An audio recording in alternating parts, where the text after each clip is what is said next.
I'm here. Sound check, sound check.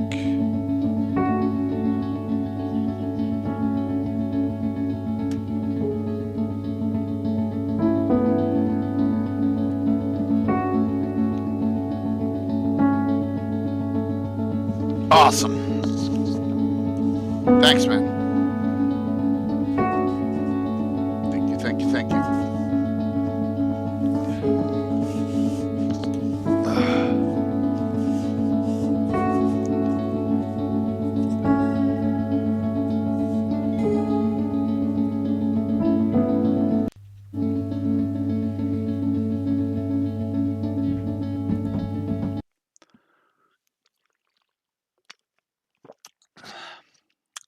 What's up, Fuzz? Hope everyone's doing well. Hi, welcome back to Gamescape 3D. Today we're going to Getting do rolling a here. speed paint of one of our little peasant houses. No Anna yet, and we don't have a guest tonight, I don't think. Here's the peasant house I have to paint today. It has been primered black. Okay, so we're all ready to go. So I got about 3 minutes into it so far.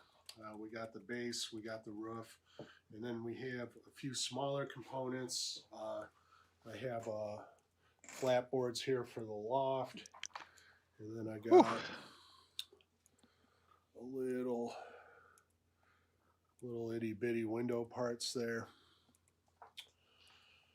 and then I have a hood for the flue up on the roof, and this could be resin printed or FDM printed. And then lastly, we have a little ragtag door to put on the front with a filament hinge. All right. In terms of prepping the models, sometimes these little holes where the filament's supposed to run through can get clogged up on your resin doors. Getting Sometimes everything done here. Just settle in there when it's washing out and kind of harden. Sometimes with these doors, it might just be a little off. You know, you might need to clean it out. If you do, hope everyone's doing okay. 5/64. This will be less Legends and Lore probably for at least 1 week, maybe 2. Those holes. So just so everyone's aware, you know. There. I'm not sure about the night before Thanksgiving, but at worst, I'll be back the week after that for Legends and Lore. So.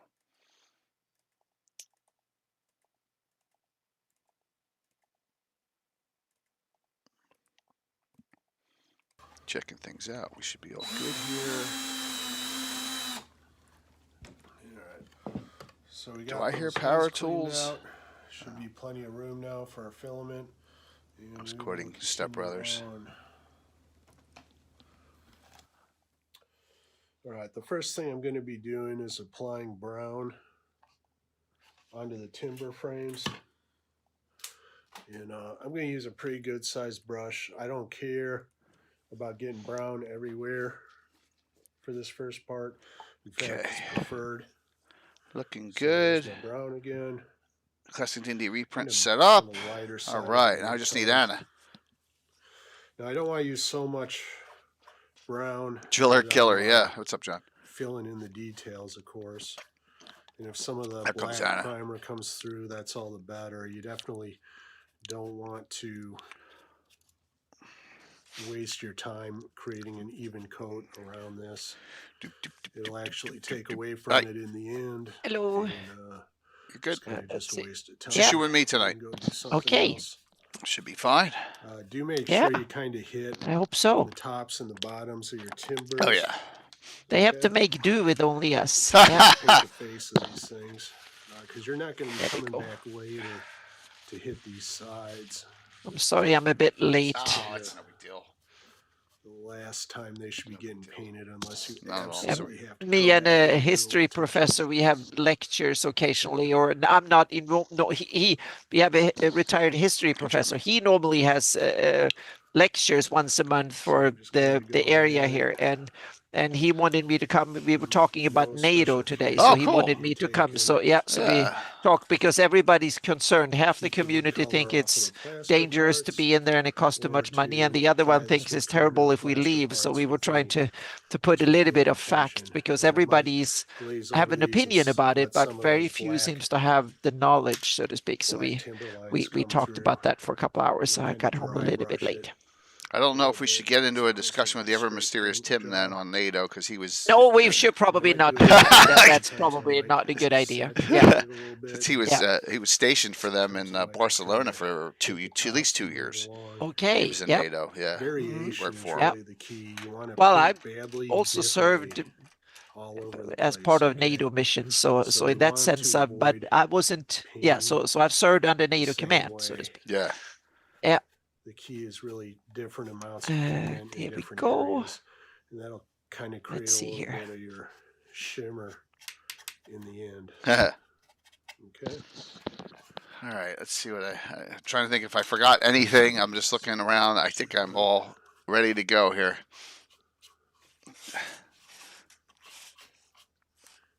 It's no Dun, big dun, deal dun. there, huh? It's about 2 minutes or so, maybe 3. We are done with our first part here. Okay, we're going to let that dry. We're going to go over to the roof Go now. here. When we come back, we'll do the inside. Yeah, I We hope, could do the so ground too. now, That's pretty good. similar Yep. color.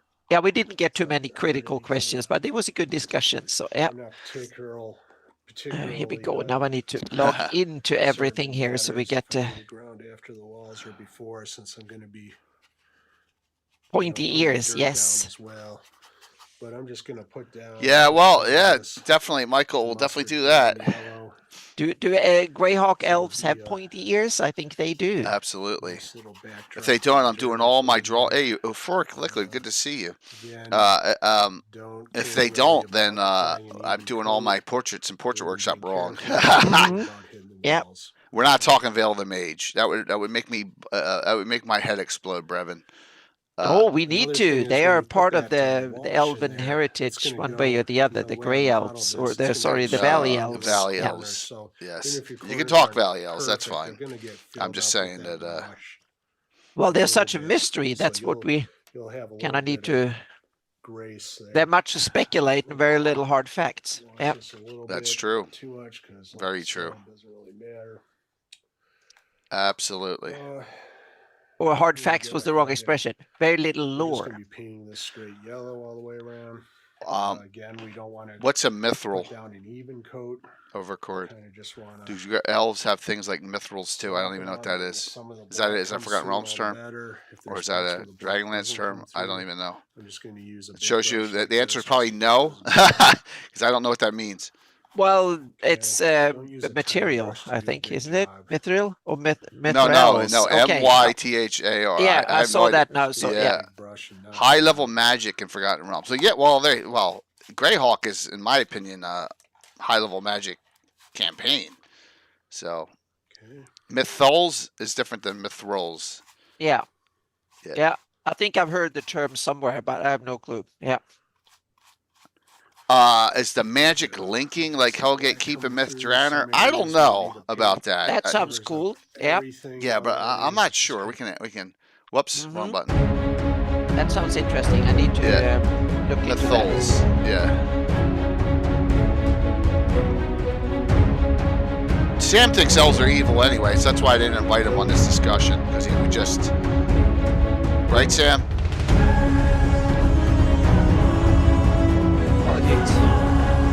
You can run the alignment as a matter of point of view. So anyone who doesn't agree with me might be evil from their point of view. So meaning good is who you are, your team, and the other ones are neutral. The ones that the That doesn't opposing work. team is- That doesn't work because you can't say IUs thinks they're good. IUsians don't think they're good. Right? well, some of them probably do it because they think they're right, and right is good in their opinion. Right and good are two different concepts, I think. I'm just taking inspiration from politics. Yes, I can see that. Every one side's freedom fighter is the other side's terrorist. so to speak. Yep. That's probably No, very but true. I agree that the way I run in my campaign, there are hard, good, and evil taint, so to speak. Meaning, if you align yourself with the upper planes and stuff like that, Yeah. you radiate good. And if you align yourself with the lower planes and things and undeath Wow, and Sam, you're on. necromancy, Sam's on a roll. They serve demon lords. Wow. well, some do. A lot of the drows do. They're not elves. They're not surface elves. They're dark elves. They're underdark elves. Yeah. No, yeah, but they're elves. Yeah, but we're not talking underdark here. Oh, we're not? Damn. No, we're not gonna. Let's keep it to the surface. If you want to talk dark elves on the surface, I'm fine with that because there are some. In fact, the one that serves the Veil of the Mage is a dark elf. I was more going to say I'm talking about elves, regardless of where they live, so to speak. Well, if you want to talk about dark elves, we can. But I thought we've. I don't think we need to concentrate on them anything, Okay. but we should mention where they fit in the general picture in your campaign and in my campaign, and Yeah, we try can do to that. see in lore, so to speak. So, I yeah. got no problem. No problem at all with that. No problem. Yeah, then they're kind of the odd one off, so to speak, when it comes to major elven stuff. Yeah. I guess that's what the punishment you get for serving a demon lord too long. You become Yes. weird, so to speak, or Well, cool, depending on. You know, a lot of that is, and you know, there's no backstory on how a couple of the houses and became elder elemental god worshippers, but I like the story. But yeah, there you go, Sam. So Sam, it's so funny. Sam's on a roll already. Mm-hmm. Wow. You know, I have many relatives to Yoland running around my campaign, including Melf and Smelf, the son of Melf, and a lot of characters like Lerja and. I always thought that. Oh, sorry. No, go ahead. I was going to say, I always thought that Melf was related to Yulon somehow. Oh yeah, absolutely. Close. Absolutely. He's a prince of Absolutely. Selene. I don't have my light on. That's why it's dark in here. I'm like, why is it so dark in here? And I got these sneezes coming up too. So. And I need to get my chair up a little bit. There we go. Excuse me. Allergies. So, Elves it is for the last Legends of Lore for at least none next week. We'll see about the Wednesday before Thanksgiving. We'll see how I'm doing at that point. But definitely next week we're off. So, yeah. There might. Well, we'll see, Sam, because I know you're busting and completely disagree with you 100%, but that's okay. That's what discussions are for. Yeah, I know. There's wildfires in Jersey. It's crazy. They weren't that far from here either. So, but I think they're all dealt with now. So, so Anna, how are you? And we got our last Legends of Lore for a little bit. I'm doing fine. I've been out having a history lecture and stuff. And it's been a gorgeous day here in California. 75 degrees and sunny and blue skies, and like this time of year is the best time of year. It's fantastic. Yep. The rain Sunday night helped. That's true. It finally rained here. So one minor announcement. It's just minor, but I was talking to SRM Stephen Reddy McFarland after our meeting Monday. Okay. Yeah. And so hey, darling. So just to show something cool, how we're tying in other creators. Let me just shout out Darling here. Thank you. So this is Jeremy's manor house, right? It looks it's really cool, good as far as like medieval looking. So yeah, he's going to implement this into one of the encounters in the new set. In the new book. It looks awesome. Yeah, I mean, really, and look, it's even from above. Where's the above view on that? Oh, it's not in that one. I thought it was. Maybe I went by it. Showing there's a 3-room one. Maybe it's not on this one. But yeah, it's really a really cool setup. I don't know. Maybe he moved it. So yeah, but that's another thing that's gonna be implemented, and he's gonna actually do the setting on one of the encounters based in that area. And Jeremy's all excited. So there you go. So thanks, John. But you got me for 3 more streams counting this. So no game Thursday, and that's more because of the Eagles game tomorrow night. So I wouldn't have any players, and my wife would kill me if I wasn't hanging with her watching that. So no game Thursday, but Saturday morning at 10, we have a special game. I'll throw this up there real quick.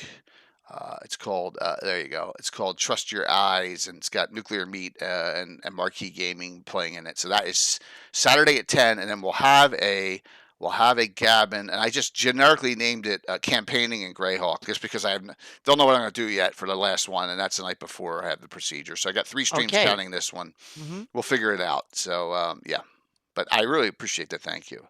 Yeah, you gotta get up early on Saturday. If yeah, it'll be that's a fun group, just as fun as the Bone Baddies were. So, elves.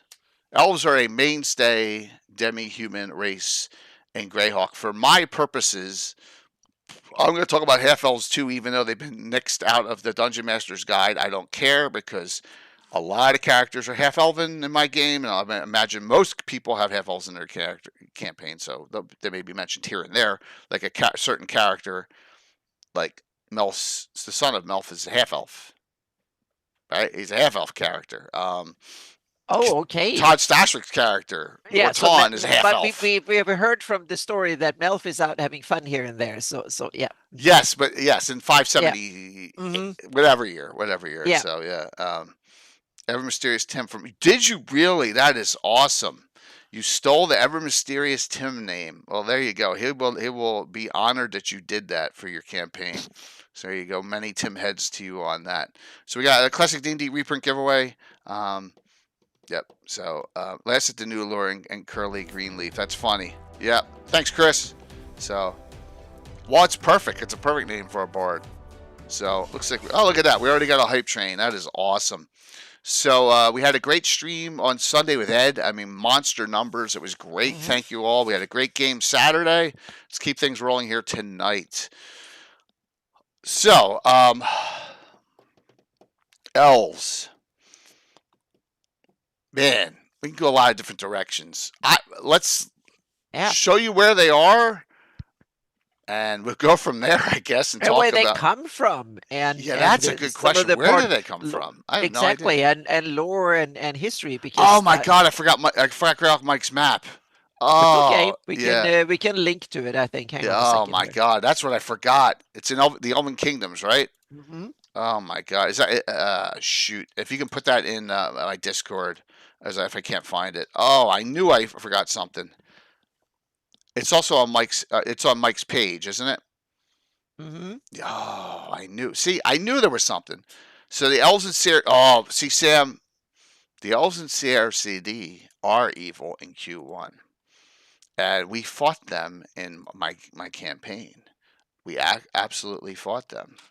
Let me go to. So I'm going to Greyhawkery, right? Yeah, that's what I need to. Yeah, Hawkery.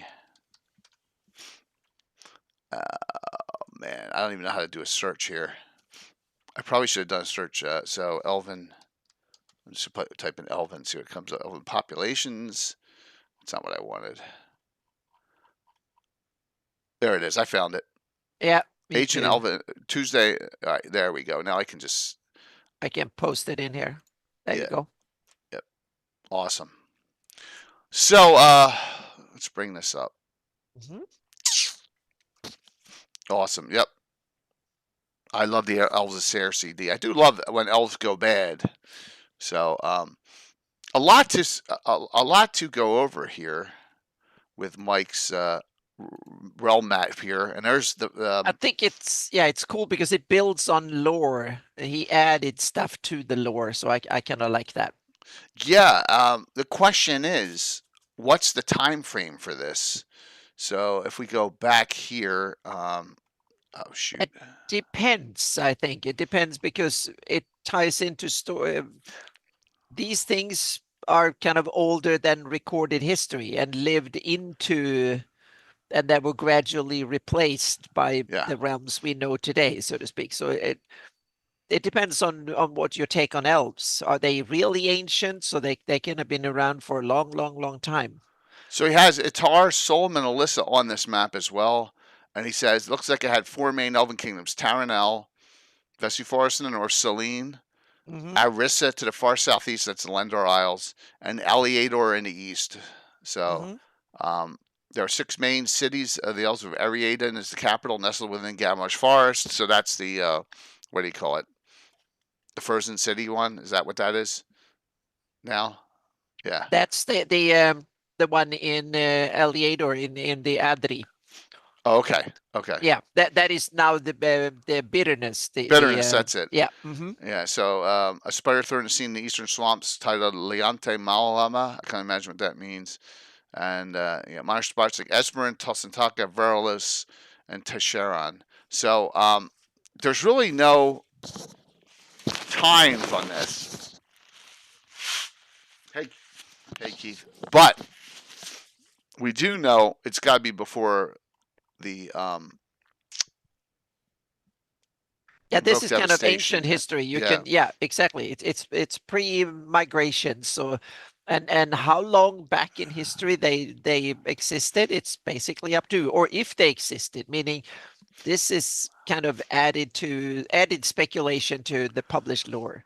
Right. And from this, like, you just don't know. It could be 5,000 years ago, 10,000. Who knows? Who knows? Well, and we also have that we have the other, I think, key aspect in this. How long do elves live?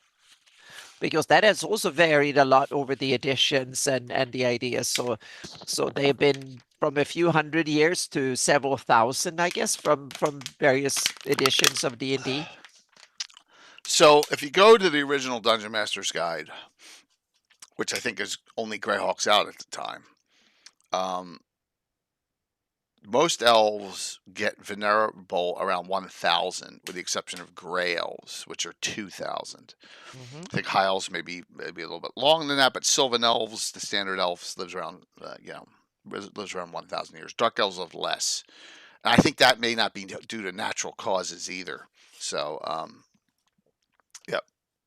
Well, they change their nature. When you worship bad, then exactly. Then you die young, so to speak. Yep. 7,000 to 8,000 years ago. Well, that see, the problem with that, Sam, is that what about the Flan kingdoms here?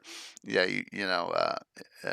Flan were there first, so yeah. And it's interesting if the elves have only been there for 7,000 8,000, meaning that's 10 15 generations. Yeah, it's not many. That's not long at all. Meaning in their sense, they're still immigrants, so to speak, in that sense. But even if they've been sorry. No, it's okay. I'll note the following, and we've done this multiple times. There is one elf in all published source. I don't care about that one. It's 1,000. It's in some Living Greyhawk adventure. Yeah. All the published sources, there's only one elf, and that's Calendrian from the lands of the Timeless Treats, over 600 years old. That's it, published. There's none. Yeah. So that's a little strange. So yeah, do we have an age for Yolande? No, not that I'm aware of. That's exactly same here. I don't think we have a lore, an age in lore, so to speak. Now I had her roughly 600 years. I had her roughly at 600 years old. Yep. That's where I had her. So yeah. I think that's reasonable. Somewhere 600-800 years for me. Yep, too. Sam. Well, here, let me go there. I can find it. Just to show, it's a good question. Let me go here. Let me go to first edition, and then we'll bring this out here and just take a look at it, because that's where things start with. Let's go Dungeon Master's Guide. The average high elf to 1,200, average gray to 1,500. Yep, that's about right. I mean, I was talking about the venerable end of it. Yeah, it's about right. So it's not a demon on the front cover. It's an Efreet. I know it's early. There it is. Okay. There we go. Let me just slide this over here. Elf Gray. Yeah, see, look, there's Old Venerable. Yep, 1,200. High Wood, 1,100. Dark Elf, 800. Aquatic, 1,000. So, gnomes are still pretty hardy at 600. So, yep. Well, Tim, that's a good question, Tim. Yep. By the way, Tim, I have you on Sunday nights. You better come on. It's my last stream, probably for a while. So I have you on for Sunday. Yeah. So Jay, what's your why aren't elves running the show in your campaign? Or Well, why because they don't are you think always they because someone's always out warring with them always. So okay? elves die a lot. I mean, it's the yeah. So, same here, John. I But use if these they tables die a too. lot, then their average age shouldn't be that high. They're not that high. Like I said, in published source, there's not a single elf over 600 years old, but one. Okay. So this is a great table, but I've never seen an elf. Like I've never come across an elf in any of my games. It's like I'm 1,800 years old, unless they were undead or something, right? I know it's their natural lifespan, but they don't live that long. I'm going to give you an example. Um, Hateful Wars, a ton of them die, right? A ton of elves of Selene get killed. All these wars going on. I mean, their lands are. If you look at the once again the Mike Bridges map, I mean, it tells you exactly just by looking at that map. You get to know. Man, I may have taken it down, but it shows exactly what the point on that is. Maybe it's here.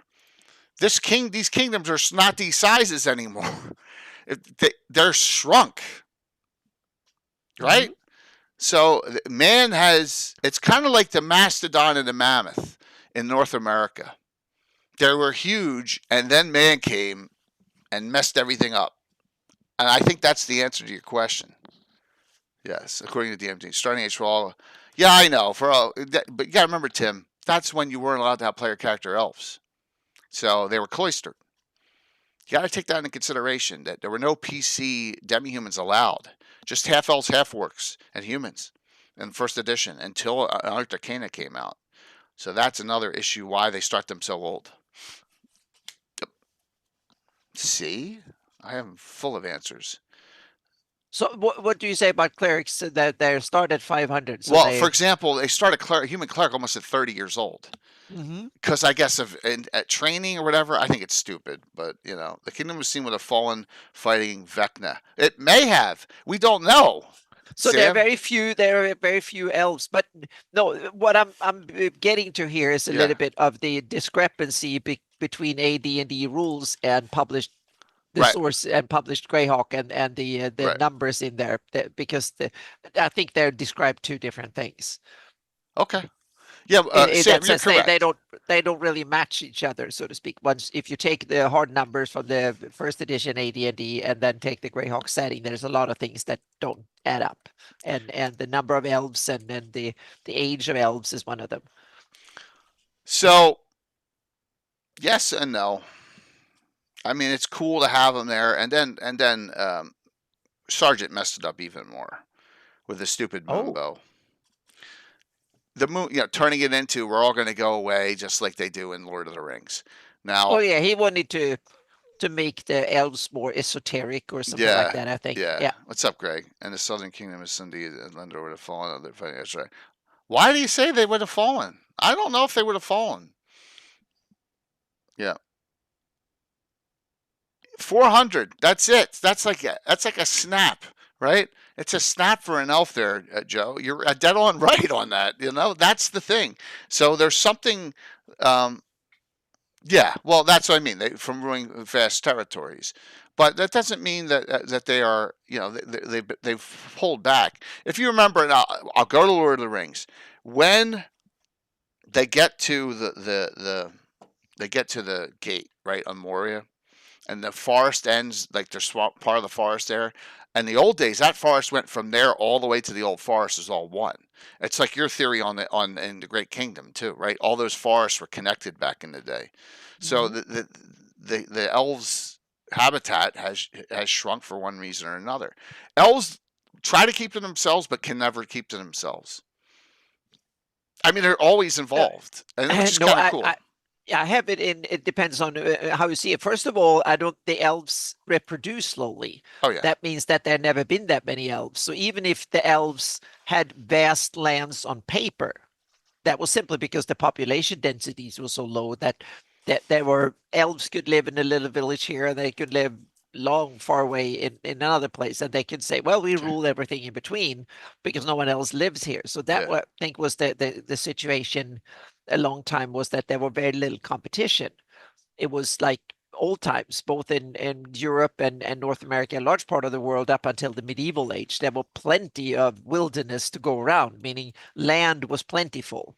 That was lots of land, so lands were not the problem. So that's why the demographics were so different. And since elves reproduce so slowly, that meant that once the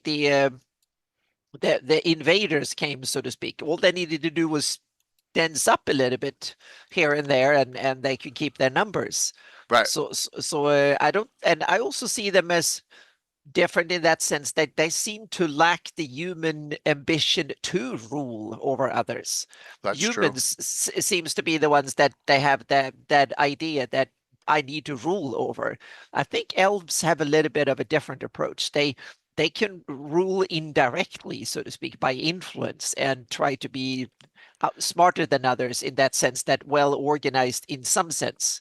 To meaning they know their magic, they know stuff, and they also can use time to their advantage. If these unruly humans go around messing things up, they will be gone in a generation or two, and so their empires get to meaning humans will fight with each other, squabble and stuff like that from an elven perspective. So if they can just hold their own, then humans Right. tend to burn themselves out over time. So I see that the elves have a different attitude to things, and that's one of the major things difference in elves. So they preserve things in a lot of sense, and they probably put value to things in a different way. Meaning humans, if it's a problem that will appear when my grandkids are growing up, I don't need to worry about it because the time horizon for a human is at best a century. Anything else past a century as problems that humans would not even think about. But elves would think for the next millennia what kind of problem comes up, and they will probably look at it in a completely, and their shape of society and community building is probably very, very different thanks to that part, so to speak. Humans will complete bonkers over something that happens right now, and it seems to overwhelm them. The elves can see, well, that wasn't a problem 10 years ago, and now we can, or 100 years ago, we can see it coming, and 200 years ago, it will be gone. So if we just retreat a little bit, we can recolonize that in 300 years or something. That will be more like being a nomad over seasons, but nomads over hundreds of years instead. It's an interesting Yeah, hypothesis, and all. We're all of us are yeah. speculating. Oh, yeah, and the thing is that I want to make elves more different, so to speak. That's the thing. I don't just want them to be long-lived humans with pointy ears.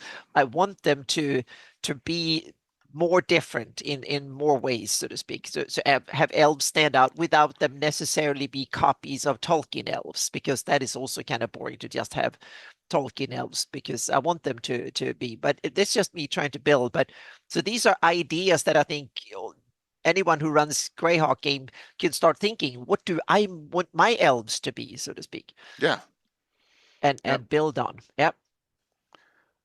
Yeah, they're Because Rock yeah, Elves from Night Below. But remember, Night Below is a generic placed box set, so that's true.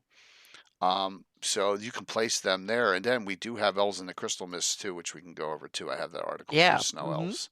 yep. So yeah, we have them in the Crystal Mist as well. So you got some. Night Below is a great box set, and that is also what's his name? I just said I can't remember. Yeah, he did Night Below as well, which is a really good box set.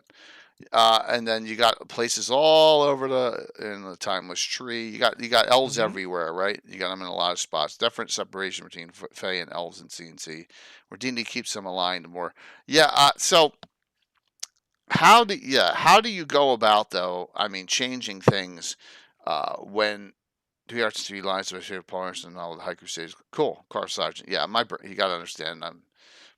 My brain is completely off right now, so won't go into any detail. I had to stop taking any anti-inflammatories because they're blood thinners, right?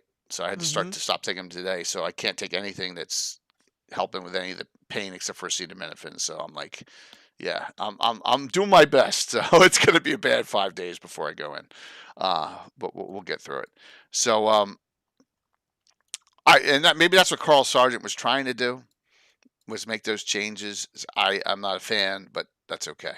I don't I'm need a to be. fan of some of it, but some of it seems to be a little bit stereotypical Yeah, to travel to elven. travel to Len's Isle makes no sense, though. I mean, why? Why would they go to Lendor Isle? You know?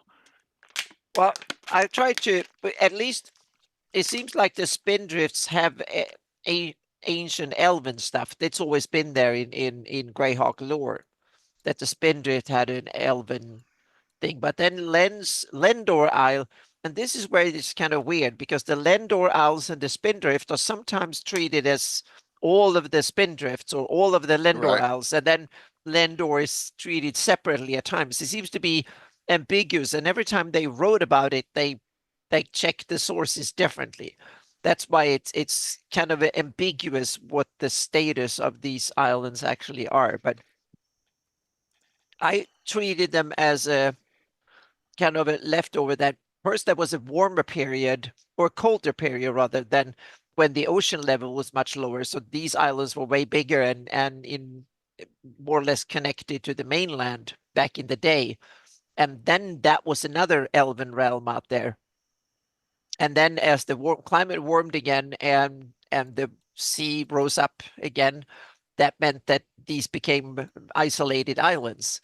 And the elves knew about it, so they lived in basically forested hills that they knew will every now and then through history the ocean will rise and they become islands. So that and then there were immigrants, human immigrants who came and they settled on Lendor Isle and created the Lendor Isles. So it was originally part of the Spindrifts or whatever the elves call it. So Okay.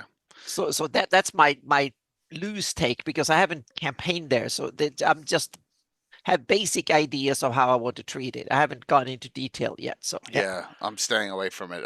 I can't stand it. So because it felt like one of the worst retcons I'd ever seen. I'm like, what the hell is this moonbow? You know, I'm reading from the ashes. It's one of the things I didn't Wow. implement. And they got an elf who's Serenal. He's a knight of the High Forest, Yeah. and he's over here, right? He's in Furiondi, and he's Yeah. only like 200 years old, even if that, maybe 180. And Yeah. he's got the But summoning to come to. I'm like, why? no, Like, but I have it that the way I have it, meaning you have the moon arc of Sehanin near Enstad. So I simply have the moon bow is what they call their holy site over there, so to speak. So each elven region have their, it's a site where you go to celebrate festivals and so on and so forth. Meaning elves, they do things there, so to right, speak. but this is to leave forever. Oh, exactly. That's the part I skip, so to Yeah, speak, yeah, because I'm not a I fan. have a different take, but we can get to that later. So, Yeah, but I kept the moon bow and I have it at that's another site over there. I haven't detailed it because I haven't needed, I haven't been there, but I just want to kind of have the broad picture so I know what to detail and to go in. So yeah. yeah, there are some obscure ones, absolutely. So the gnomes will rise up your campaign and form the ultra gnome. Well, maybe. Who knows? You never know. So, Yeah. yep, absolutely. You gotta skip. Just because my campaign is. Thanks, long shot. My campaign is the set where elves play a vital part in my Greyhawk. They just do. Mhm. And I like that there's a knighthood. It's almost entirely dedicated to elves, and that's the Knights of the High Forest from the Knights of the Heart. Yep. So in published source. So I have one myself, and so explains why elves aren't the dominant force over humans. Elves aren't the dominant force over humans because they probably, as Sam said, they did lose a lot of battles, but way back in the day, and just seems like they lose a lot of times. In battles in the history that we know about. I like Eldan over here, Elrond's songs, who rescued their mother, who had been imprisoned by orcs. They ceaselessly orcs and rode over there. Right, but once again, Tim, it's really cool, but it is Lord of the Rings, so it's like Yeah. there's some good In stories. in Greyhawk, I don't have it that elves lose that many battles. It's that they don't choose to fight that many. And they are the ones that they fight the ones they have to, and they generally win when they do fight. And they are very superior in that sense that they take the long game. They know their enemy and not so Yeah, they're not dumb to get into war over conquest and stuff unnecessarily. But once you if they really want to pull a punch, so to speak. They do really, really well, my elves. But they, on the other hand, they are not warlike in the sense that they want to conquer and rule everything, because they know that rule over others is a recipe for disaster. So they are Right. more like govern yourself well, and instead of ruling over others. So they Okay. have a very different culture in that sense. I'll give you an example Yeah. of where that statement is backfired on them. If we read the Hateful War stories, the Orlan pulls themselves out of the alliance because she doesn't want to fight this fight because she thinks the Mm-hmm. Doors are instigating combat too much, right? In doing so on that, the prince gets killed, and then they have a huge battle down here at the very end of the Hateful Wars where a lot of elves get slaughtered Mm-hmm. because she pulled them out. So that's an example of Well, thousands they of do elves getting killed. mistakes, of course, but Right, compared to humans that fight their endless wars of conquest against each others, right. I have the elves doing way less fighting. But In this time frame, yeah. now, Oh, present. but yeah, but an elven time frame is like over 1,000 years. And imagine how many wars have been fought in the Flannies over 1,000 years compared to how many the elves have been involved in. So that's my take on it. Yeah. Okay. My only other point on it is they used to have huge kingdoms and now they don't. Oh yeah, but they were huge on paper, meaning there were large claims, but very few elves. Okay. Meaning that there once humans start spreading in, the elves knew that they wouldn't. It was not their idea to try and stay over these large areas and defend them, because they knew they couldn't. They didn't have the numbers for it. So that's why, instead of trying to fight for Yeah. every square mile, they simply Yeah. retreated to core positions they knew they could hold over the next kind of these climate cycles that come and go, the most advantageous positions, so to speak. And they kept them, and then when they were threatened, and they fight wars now and then, but they try to not go out and conquer. And they wait until now, and that's why I have in my campaign now, when Okay. the Great Kingdom falls, now, and Ius is coming up as the new great evil, and so on and so forth. Now might be the reason they realize that Ius is becoming such a nuisance, and you had the Temple of Elemental Evil and the Orc Empire of the Pomage and stuff. It started to get nasty, so to speak. So now it's time for them to put their hat in the ring to some degree, just like they did with the Hateful Wars. So they're gearing up to, and they learned from it. So they are more, instead of aligning mass armies, they will go in using highly trained ones, very, very well equipped troops, that they don't try to waste people or elves on big cavalry charges with lots of them. No, they will send in high level, highly well equipped, well trained forces to go in and do more like special operations stuff, so to speak, rather than meet up in large. If they can kill off the important enemies in the dark, so to speak, rather than beat them head on, that's the preferred elven method, so to speak. There were a decent number of elves at Emerald Meadows, if I recall. Mm-hmm. Yeah. So I'm trying to think of what other But that's recent. my way of Okay. trying to make the characteristics of the Elvens use their special characteristic to their advantage. Okay. Because if they've been around that long and lived that long, they are smart enough. That meaning an Elven warrior have been around in way more wars than a human one. So if the average level or power of a human soldier might be third or fifth, when you meet an elven force of 50 elves, they are level 15 or 10 or 12 or 15 or something like that. So they will be dangerous as heck, but there will be few of them. But the adventurers are never that high. No, but the elves don't defend. It's not the adventurers that defend their realm. It's that Okay. they have. But and also in elven society, I have it that most elves are supposed to train enough that they can take part in defending the realm if need be, so to speak. And to spend like a decade or a century on being an adventurer, so to speak, or learn the art of defending both yourself and your realm, that's part of elven culture. And since the long lifespans means that they might have at least a couple of 100 years of active service, so to speak, back and forth, that means that they will go on campaigns and do missions from now and then.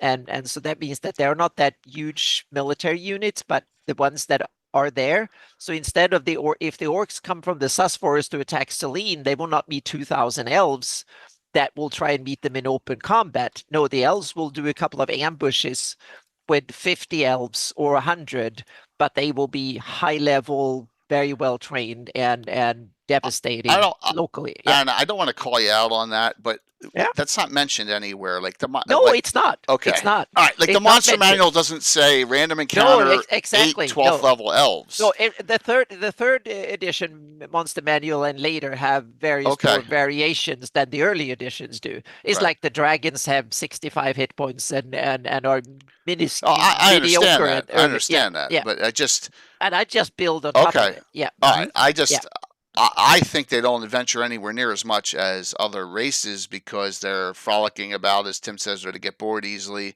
Yeah, Yeah. Humans go crazy and focus on fighting. But we're splitting That. hairs there Yeah. on that. I think Yeah. that a 5th level elf, I would rather a 5th level elf is probably much more deadly than a 5th level human fighting. Okay. With bows and range and stuff. But I don't think they're super high level. But that's all right. That's That's what I'm saying is that yeah. you can tweak the campaign to Right. how you're liking Okay. it. Yeah. All right. And they encounter tables in the box that have higher level elves, but not a notably greater rate than humans. Yeah, but they're not. Yeah. They're not lord status, Sam. That's what I'm saying. They're not 9th, 10th level Yeah. elves. And They may be also 3rd, 4th instead of 1. Yeah.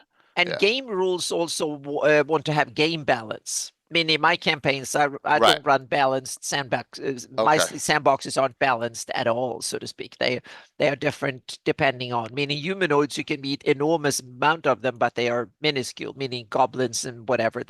They use numbers to their advantage, Right. and elves use individual strength and skill to their advantage instead. So they're I see that. I absolutely see that. I just don't so see that them the as opposite scale Yeah. from that. But I totally agree with you that that's not how the game is written, so to right, speak. right, because all sorts of things would pop up from that. Because Tim would And be third on it. edition is and third and fourth, especially third and Pathfinder first edition, they are the difference because there you add levels to all sorts of things and Right. stuff. So, but and the same thing with humanoids because humanoids I would have very few high level ones, but with a lot of evil ones because the rulers don't allow a lot of equals.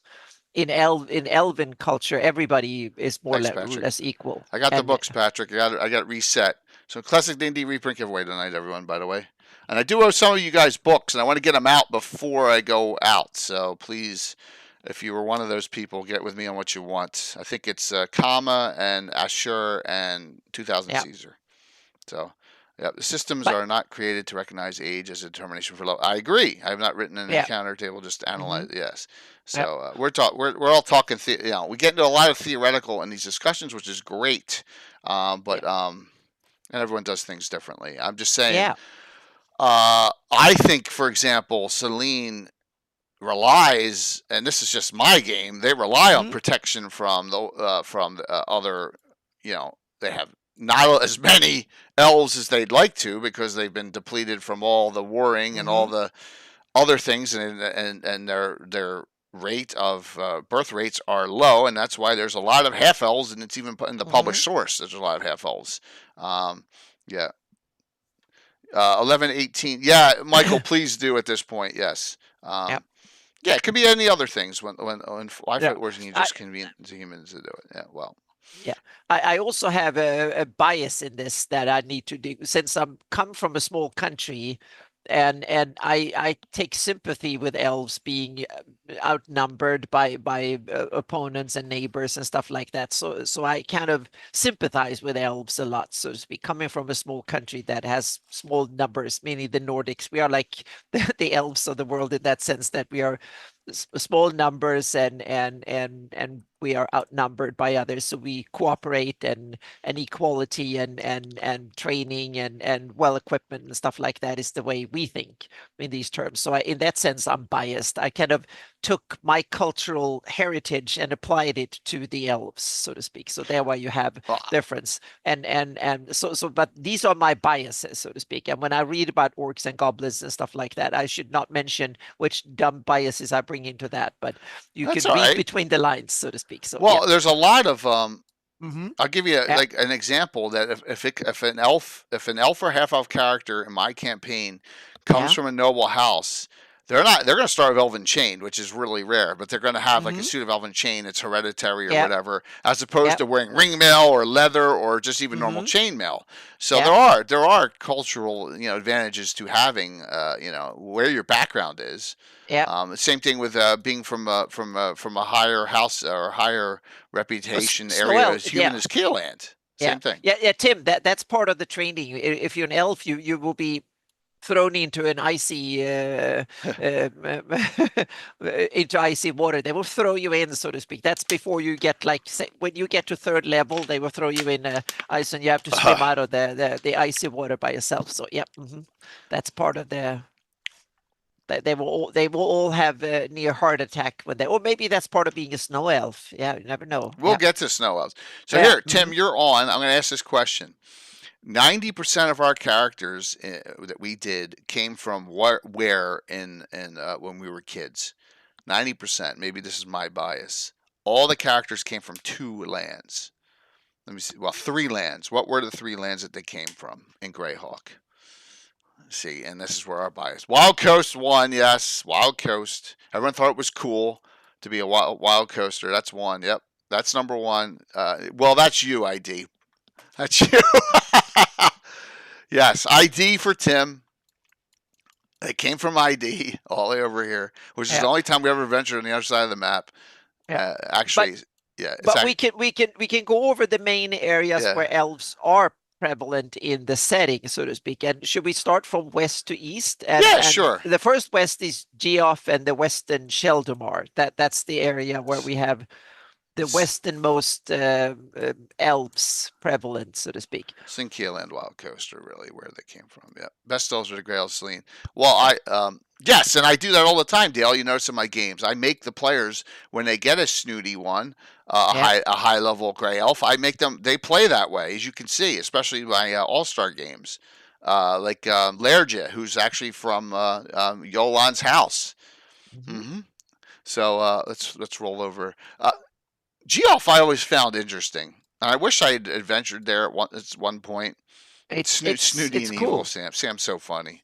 So this is where like the Fey realm has really come out big too. Well, But we have Geoff is interesting because it's full of Fae but that's a later thing. But originally, it was seen as an elven flan realm a lot. They're elves. They kept a lot of the old flan characteristics of Geoff as well, so to speak, and then a little bit of everything. So Geoff is interesting because it's a very multicultural kind of area compared to the surroundings. So you have that is an yeah. area with heavy elven from the Hornwood to the Dim Forest, Oitwood, and stuff. They're all seen as very elven fayish, and then the Living Greyhawk really emphasized the fayness. Well, and That's that was Eric Mengi and exactly, Jose and yeah, all them. yeah, That's what they yeah, wanted to play yeah. because they were told hmm they couldn't fight giants. Remember? Exactly, yeah. So Yeah, that's so why they Fae did became that. Yeah. Fae became, but we also have to remember the old editions didn't have that much Fae-ishness in them. That was something that was added in third and fourth edition, added in more Fae things in the rules, so to speak. The Fae were there, but they weren't really. There weren't that many monsters. There were no Fae races and stuff like that. Right, they had to So, create from scratch. yeah, so the Fayness have been added into the game more and more through the editions, and especially third and fourth edition had a lot of Fey stuff, Which I'm is cool. fine with because they Well, came yeah, with some more cool ideas, you know? exactly, and you can always retrofit them to whatever edition hmm you're playing. So Yep. that, and the fourth edition and put the Feywild, so Fey became part of the cosmology of D&D. and which never been in the official Greyhawk product. There hasn't been Fey realms, so to speak. There have been Fey hints at Fey stuff, which is kind of cool. But so here we have the westernmost elven realm, so to speak, and that one is stretches from up in Valley of the Mage through Dim Forest, Joff, a little bit Steric. There were some drow incursions and stuff, but not that many elven stuff. But then you have You can't see the anything, Dale. Silverwood and Axewood to some degree, and then you have the Sheldamore Valley, and then a little bit in the Yeomanry, and then Dreadwood have elven settlements and stuff. So the Sheldamore Valley has has always had an elven presence sprinkled out through the intermingled with the human communities, so to speak. And then the next one is then you have the Lord Celine Ulek area with the Lord Mills, where you have I would say almost the height of elvendom right now in from Patrick, 576 to thanks. 590. Yeah. So that Dan Weirdo, that changed in Ars Arcana. Mm-hmm. That changed. That in first edition they changed that. We were talking about that before I think you got on, that they could become clerics. You're right. Why they were cavaliers allowed?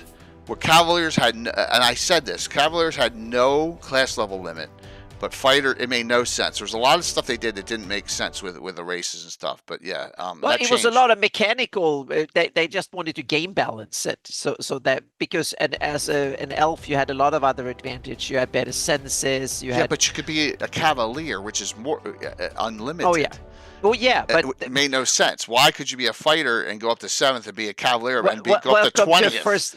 Yeah, welcome to first edition. Exactly. Meaning, game balance was not part of the concept until all of a sudden certain things are very strictly nerfed in order for game balance, but the system itself is very unbalanced, which I think is one of the strengths with it. So yeah, Yeah. it's cool because I don't like a system that is super balanced. It should be. No, and that's cool, why so I to don't speak. like we got rid of class level limits. Mm-hmm. So yeah, well, racial class level limits. So. Yeah. All And that's characters one were of not the created. Yeah, just Dennis, they're not. But yeah. but there's some tweaking you can make it work. So yeah, Oh, good cool, point. Sudrak. That's awesome when we have, but and that's one of the things when you run your games and you have to start thinking game balance between player characters, so to speak. If you have an elf that have superior vision, maybe a lot of more weapons, know more languages, and so on and so forth, then you might want to in some ways that is mechanically advantageous compared to other characters. A lot of what I do is that I also limit them in game, so to speak, meaning an elf, meaning then you have the target on your back way more than other characters. A lot of other creatures hate you or are scared of you and so on. And you have more enemies. As an elf, you have way more enemies than an average human. You can come from anywhere or whatever. As an elf, you are a target, so to speak. A lot of other creatures will hate you or see you as an enemy simply for who you are. And that is a big drawback. So being an elf can be mechanically advantageous in a lot of ways, but it can also be limiting and it can be dangerous, so to speak. And that's but I tend to run. I haven't run elven campaigns in a long time, but when I do, I want to have predominantly elves or half elves or like some sort of mixture characters. So to balance it out a little bit. But I wouldn't be against, depends on the campaign if I allow elven characters or not. See that Touch of Evil? I love elves, so I'm the exception. I think that they provide a great basis for what we've done in my campaign setting.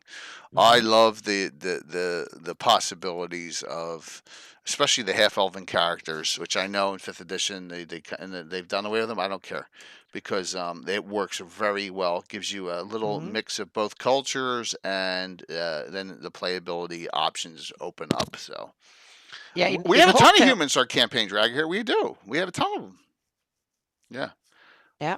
So we have all people play gnomes. I mean, look, if Darling's on, Darling has a gnome. Darling has a gnome and a halfling character, in the campaign, you know. So we have plenty of dwarves and plenty. We have them all. We have them all. Half orcs. We have half orcs, half ogres. We have them all that were in the old school game.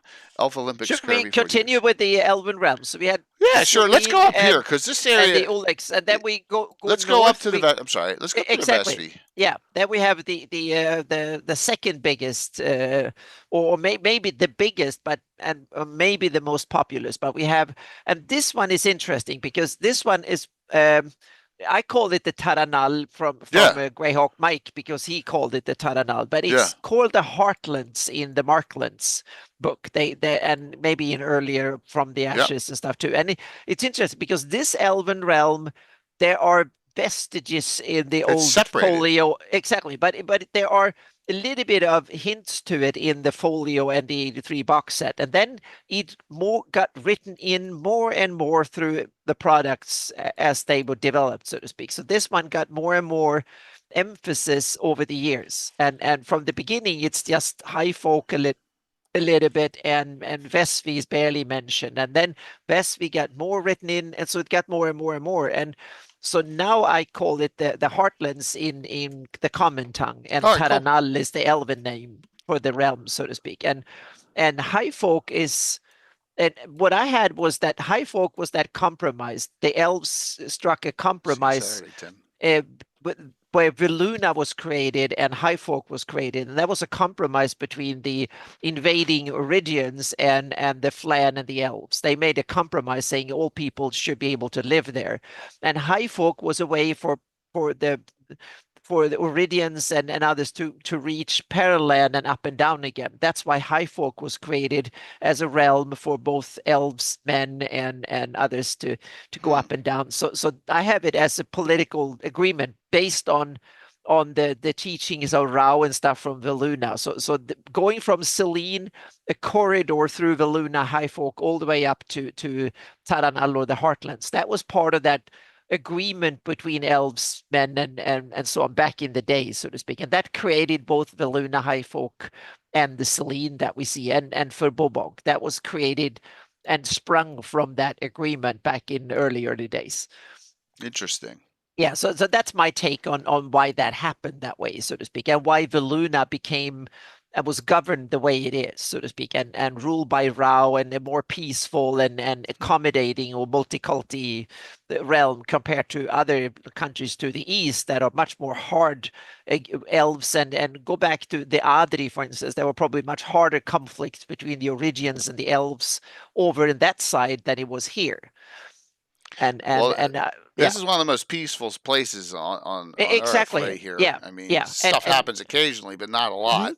Exactly, and I have it that these go back to that the Origians that came in here were not strong and stuff. These were newly coming in, and they were on the march and stuff, and the elves and the Flan and stuff helped them, and also because that was the waning days of the Vecna Empire. So the Oridians that came in was seen as much less worse than the Vecna. So both the elves and others had they could come in and help the humans and the elf fight Vecna and the Vecna Empire and stuff. So there is a lot of reasons why the others, so to speak, managed to get along, and so it was like circumstances, good-hearted folks on both sides, and especially circumstances that made this area peaceful, and it had a good track record since, and elven longevity and long memories help in that, so to speak, and that have guided humans, because there are a lot of elves living even in Veluna. So it's in that sense, it's a good cooperation, one of the few areas, but it's interesting to have areas that have that cooperation in the world and other areas that don't. That gives a more dynamic world that I think is cool. You got elves throughout. I mean, these are flame flowers, high elven location. Yeah, and then we have another area we need to mention up there, and that's Kershane. Because that is another one that was I think created in from the ashes of that era, I think, where it's mentioned first, and then it was created in a little bit south, just a little bit south, and then zoom in. So yeah, and this is an area that was it was expanded on in the Living Greyhawk era, and they made this an elven realm, but that was part of Perrenland. And what I did in my campaign is that I kept Kirshane because it's very much like the Rivendell of Greyhawk, so to speak. It's the elven realm up in the mountains, and so I have it that because there was someone else, I forgot who, that wrote that elves back in the early days had mountain cities. And they had Right. holds up in the mountain all the way down through the crystal mist, all the way down to the hell furnaces. And I kind of like that idea. So I wrote that in that back in the day when it was much warmer, the climate was way warmer in the day and the ocean levels were much higher, then the elves lived in mountain cities because that was much preferable climate-wise, so to speak. We're talking thousands of years ago. And this is the last one of these still existing inhabited mountain cities that live up here, so to speak. And they keep it through the Ice Age. Due to magic, they keep the city as a little bubble surrounded by ice. They managed to outlast it and keep it. And now it's thriving again and it's there. But so I don't have it as part of Parentland. It's the same place, but the Parentland is to the west. This appears when what Uh, publication? I think Greyhawk? it's from I think it's mentioned early on in the Carl Sargent era. I think it's mentioned there, and then the Living Greyhawk expanded on it, so to speak. I think the name is earlier on. So yeah, Interesting. yeah. But Living Greyhawk, they made some adventures and stories and stuff. So, but I made it.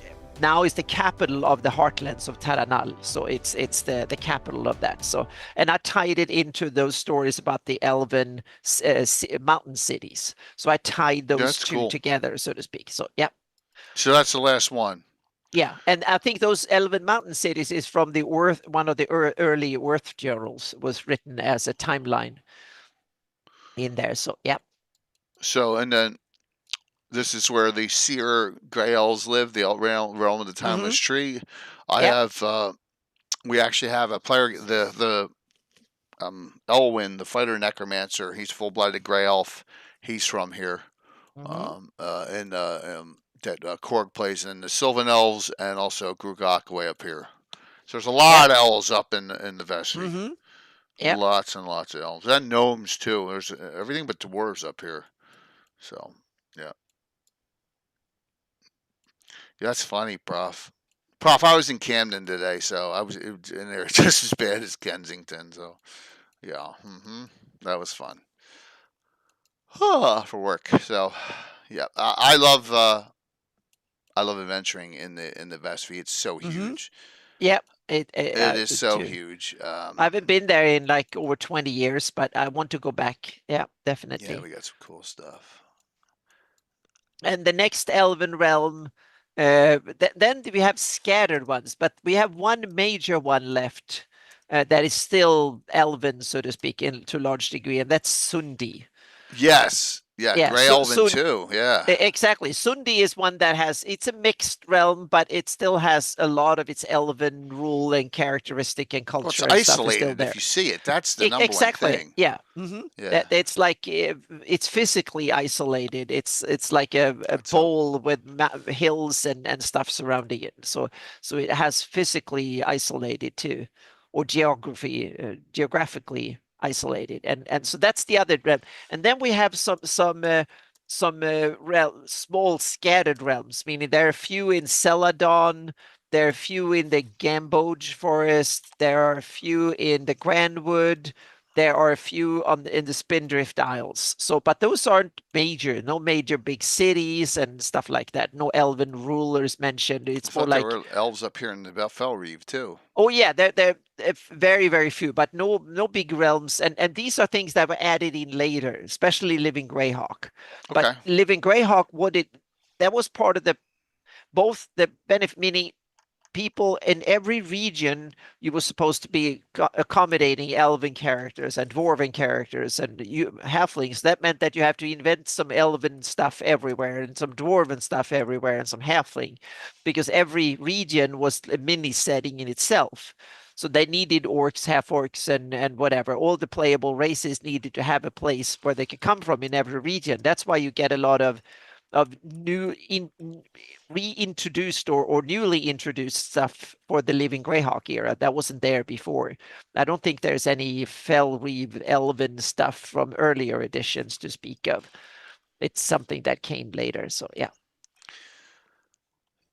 And there's spots all over the place. Wherever there's forest, you're going to find some sort of elf in it, Oh right? yeah, yeah, a little bit. So yeah. You Mhm. are Yeah. absolutely.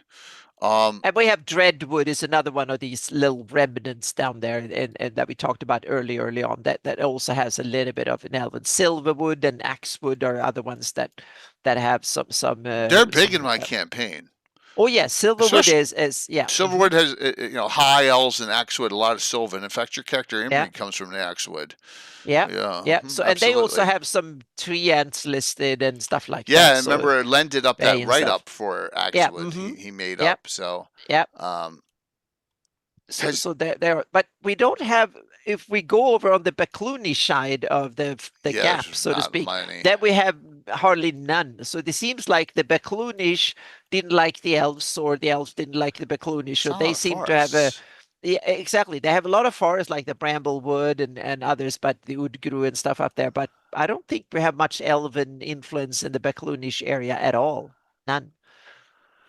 Not that I'm aware of. I mean, Exactly. They seem Zeef uses a to. lot of half orcs in their armies, orcs Yeah. and half orcs. Uh-huh. Yeah.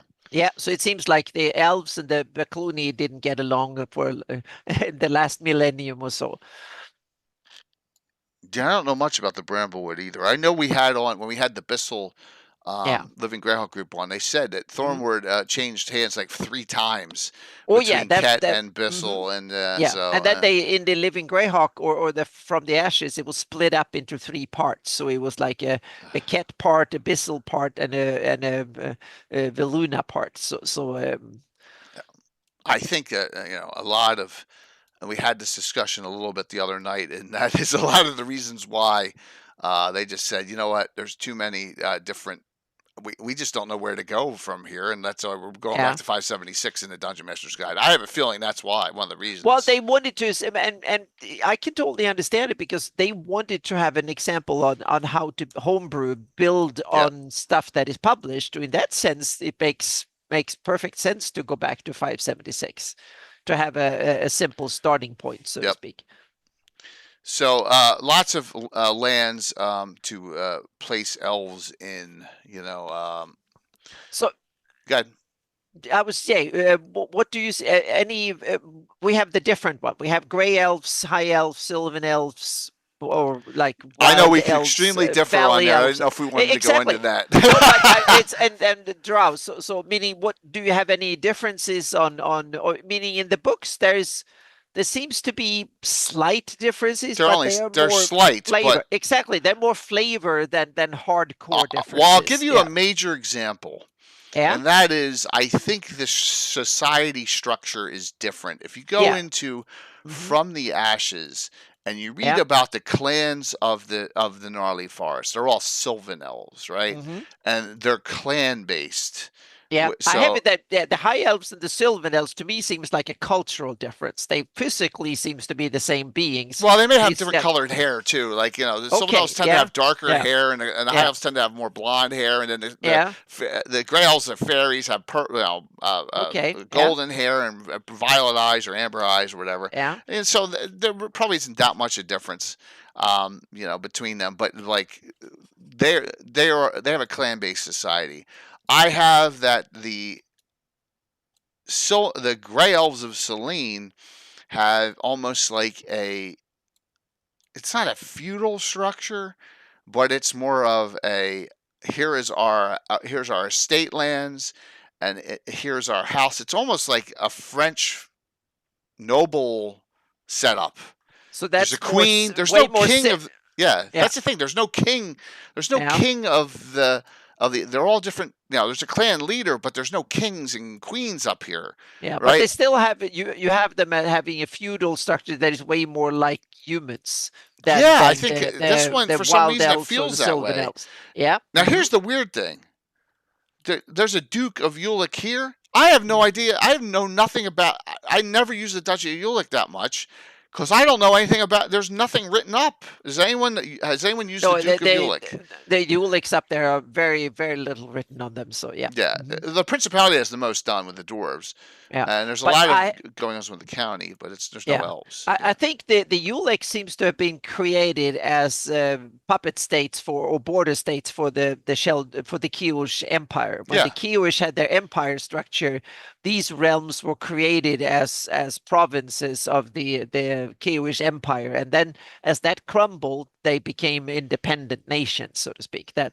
And now in my campaign, they are now changing again because Selene they have kind of changed. So some of the areas where humans are dominant, they have joined Keoland, and the other ones are in the Selene Empire, so to speak. So the Selene have stepped up. So they are the fairy kingdom of Selene. And what they did was that the Principality of Ulick is now the Kingdom of Ulick. They are the ones that kept the name and are dwarven run, so to speak. So that was the deal. They gave the dwarfs some gold and some stuff, and told them, now you can be kings and be recognized by both Keoland and stuff. And so you're saying the Keoland king approved that letting the dwarf be a king? I don't know. Yeah. Because he got land for it, and he that way he didn't have to deal with the squabbly. No, the reason the Kiosh king went through is because the Gradsul bribed him, because there was the Gradsuls that got they ponied up the money, because the Gradsuls got the land from the flatlands from the Principality of Ulick in the west, so to speak. Right. Yeah, so they were given, because the dwarves weren't that interested in the plains after all, because they were only humans who lived there. So they thought that if they got a lot of gold and recognition and the elevation up to now be a recognized full independent kingdom and not just a principality, they are now a fully established kingdom, and they get the name Ulick, and so they got it. And the Duke of Gradsul, he had to pay a hefty penny, a lot of gold, but he got an expanded province of so on, and he paid the Kiosh king and the dwarves to get it, but he thought that, damn, I can expand my lands, I can become big and bigger and all of that. And the Kiosh king realized that he can get rid of some squabbles, and he got more lands to his kingdom, and he got more money, so he had to put up with a duke that got more powerful. But on the other hand, he got money and his realm became bigger. And the elves were like, what they got from it was that they got land from the other Ulicks that then say, okay, now we're elven realms, we want to be part of the bigger elven realm. So they just reverted that. So they converted. So the county of Ulick and large part of the duchy. So they are part of Selene, so to speak. The druid, the county of Ulick's run by a druid, right? A human druid. Yep. So he's gonna. All right, you can take over, Queen Yolande. No, but what they're saying is that it's simply when a matter of it's like some countries joining NATO when the goings get tough, so to speak. Yeah. Okay. You look around and see who. You and I differ on this extremely, and that's okay. Yeah. That's okay. Yeah. It's just a matter of seeing it, and I also have it that old ancient Flan culture and the Druidism and stuff, meaning they are very similar, and you have the Flan goddess of like Ilona and stuff. That's an elven Flan goddess, and so there's a lot of cultural crossover there that I have, so to speak. So that's and that's the predominant religion there. So there's already a lot of cultural crossovers. No more real life stuff to fantasy stuff, guys. I don't think it should translate. That's the problem. No, it's just that power is power. And I understand that, but we're talking about the kings of Scotland now. That has nothing to do with elves. Human kings of Scotland have nothing to do with elves, guys. I'm sorry. Yes, clan is not exclusively Ruhr. It is. It is here with Sylvan elves, Sam. No, but it's like power and how power works and so on. That could work very similar in real life from fantasy, meaning the political deals you strike and stuff like that, and motivations and stuff can be similar. Elves wear kilts sometimes. They could. I'm just saying, I'm just saying. No, I don't looking at it as I see Sylvan, High, Gray, all is different, completely different. mm-hmm. Whether it's a slight species difference, it's a subspecies, or it's a the way they view life. It's or their customs are different. There's a huge difference between a Sylvan elf of Clan Menderil, right? Than Yolan's house. Huge difference. Huge difference. That's what I see is different. So, and they invented bagpipes. They may have. Elves may have invented bagpipes. So, No, I want to. I don't want to make them Scottish. Yes. No. I don't want. I want to stay away from direct real world comparisons. What I was hinting at was that you can, in a fantasy realm, just like in the real world, you can pick your allegiances depending on cultural ties and who could give you the best deal long term, so to speak, and Yes. stability. And that's where I can, meaning I can simply have them that the Kiowish Empire is receding and Selene is resurging itself again, and then the county of Ulick can simply say, well, we have cultural ties to both of them, and so instead of staying with the one that is more isolationist and going into becoming more isolationist, and then taking the one that are coming out of it isolationism and then starting to be more on the offense in that offensive in that thinking that they are now re-engaging with the world more, that made them do the shift, so to speak. And that's just copying from many different countries what happened through history, is that when world event changed the world order, real history. exactly, real history. And I can simply say the same type of mechanics can happen in the fantasy world, that realms realign themselves when circumstances change. Understood. Yeah, and that was my take on it. Maybe my problem is that I don't want to make. I keep my Greyhawk on a micro level, and I'm going to give you an example. I'm going to give you all example of what I'm talking about. When, by the way, Crown Prince Thrommel, you're going to see him within the next year, okay, in published source. So there you go. Yeah. But when Thrommel gets freed from the Temple of Elemental Evil in our campaign, Tim was there. Okay, so he can't argue this point. And he goes back to Friundi. I didn't want to merge Friundi and Valuna, even though it says it was supposed to happen, because it's too much of a, because it's, I knew what. I didn't want to do it. I wanted to keep them separate. You don't exactly. So you don't want to. Yeah, no realms should change, so to speak. So. Vampire Thrommel is a figment of the imagination of anyone who does return. Okay, it's a dream. It's like watching that episode of Dallas when Bobby's in the shower. It's a dream. So there you go. Besides Fortuna's, yeah. So you wanted to keep Valuna. We kept them separate. We kept them separate because I knew it was just going to be. Yep. I don't know what's going to happen in future publications. And also, I said, well, something, they just, Valuna thought better of it and just decided, okay, they got married, but they didn't merge. So, yeah. And you said something important there, meaning when you said that, they might change in the future publication. And just like I think your opinion is that just because they will change things in the future publication doesn't mean that you need to change it in your campaign. And I didn't want to do it. I didn't want to do that. And so we had it all done, and they freed him. And this is like 1987, because this was down at, that was our weekend away down in Virginia. And Tim was there, and it all happened. And I'm just like, I don't want to do that. And sorry, Taylor, thank you for the resub. I really appreciate it. Yeah. So that's why I don't go around, like, even in wars and stuff, I don't eliminate kingdoms and stuff. It's just I can say one of the other things when we talked about the change of the Uliks and King and Keoland and stuff is that Keoland now wants to have a string of separate states between it and Pomarsh, because now Keoland has a bunch of others. Now it's not our problem because we don't bother. We have solid independent states between us and the Orcish Empire.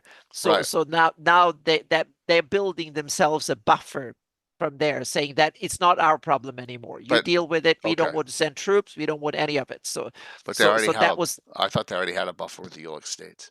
Oh yeah, but they want to increase it because they want stronger states on the border because that will bring Okay. more of it's like the Soviet Union is an example of wanting to have multiple states that were more a little bit under their influence, but would and meaning All right. Keoland still has some ties to them, but not the way they used to. So they diminish their ties because they don't want to pay anything and I got they it. can demand rather than pay, so to speak. Yeah.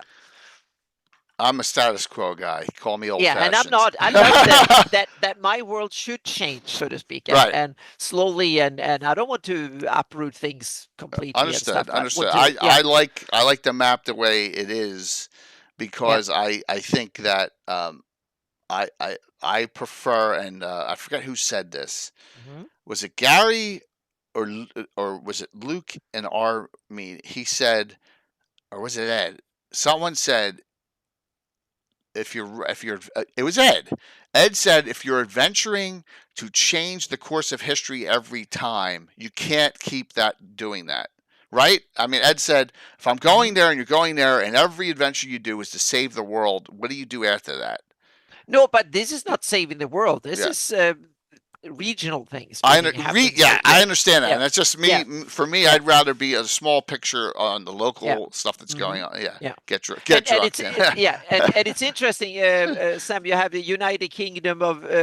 We have a name for it, and we have the Ferrond is the name. So a united Veluna and Furundi might very well be the empire or the kingdom of Ferrond, because that's what that region was Right. called when it was part of the Great Kingdom. Or they might want to invent a whole new name because they don't want to keep the old one. But Yeah. there is an old one that they What's up, might Curtis? want to revive And it's all if they good. were. Yeah. It's all good. I'm just that's one of the things I don't like doing, and the micro scale has worked because it's Yeah. also allowed us to be a chameleon in whenever a major change comes in the system, which has happened Yeah. multiple times. Yeah. And it's happened again. But Yeah. this new 576 map, I got to ignore because just there's things that I don't want to have to deal with. Yeah. I mean, there's a lot of that. So we had a question come up in a meeting, and someone said, "Well, am I?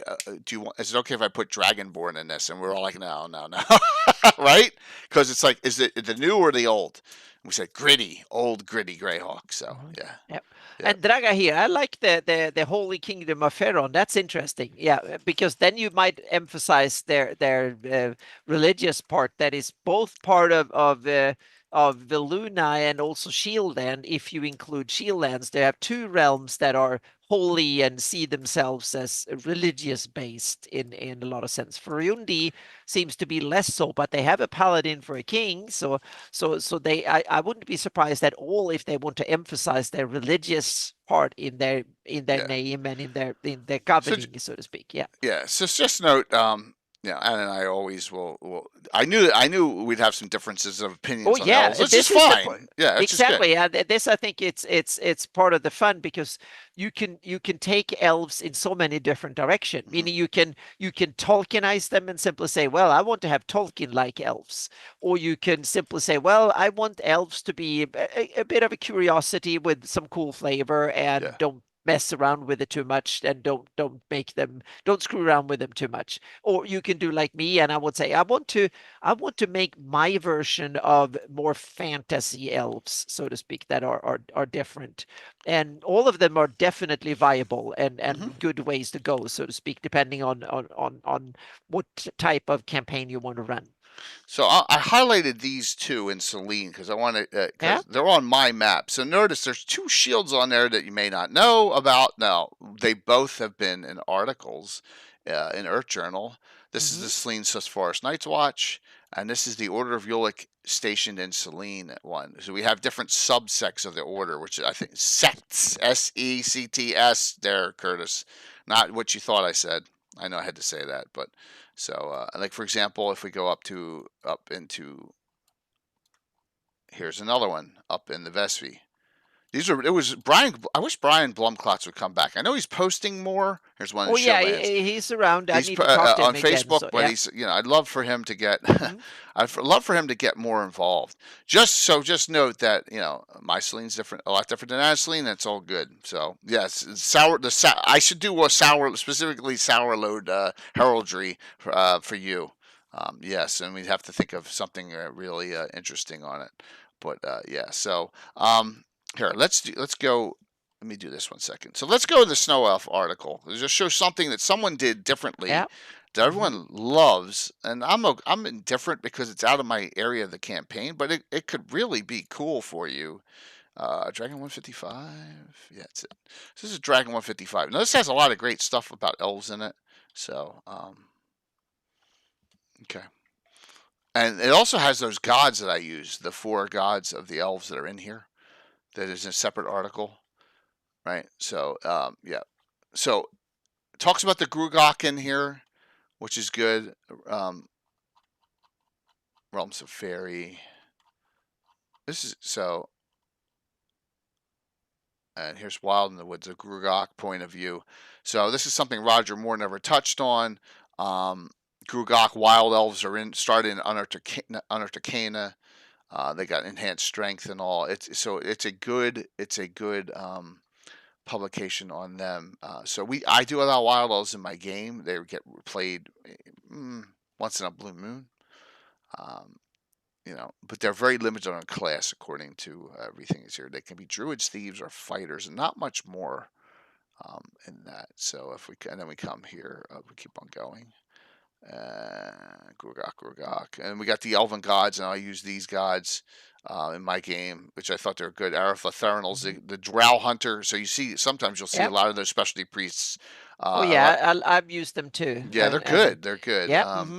Yeah, one of magic, one of longevity, I believe, and one of the air.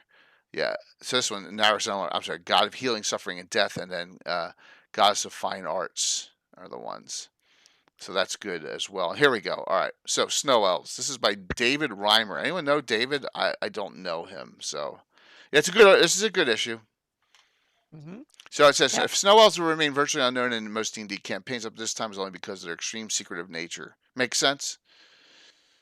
So they go back to the size of these being more Tolkien, like females are 6'4" and unknown for males have grown in 7. But in Tolkien, males and females were the same height.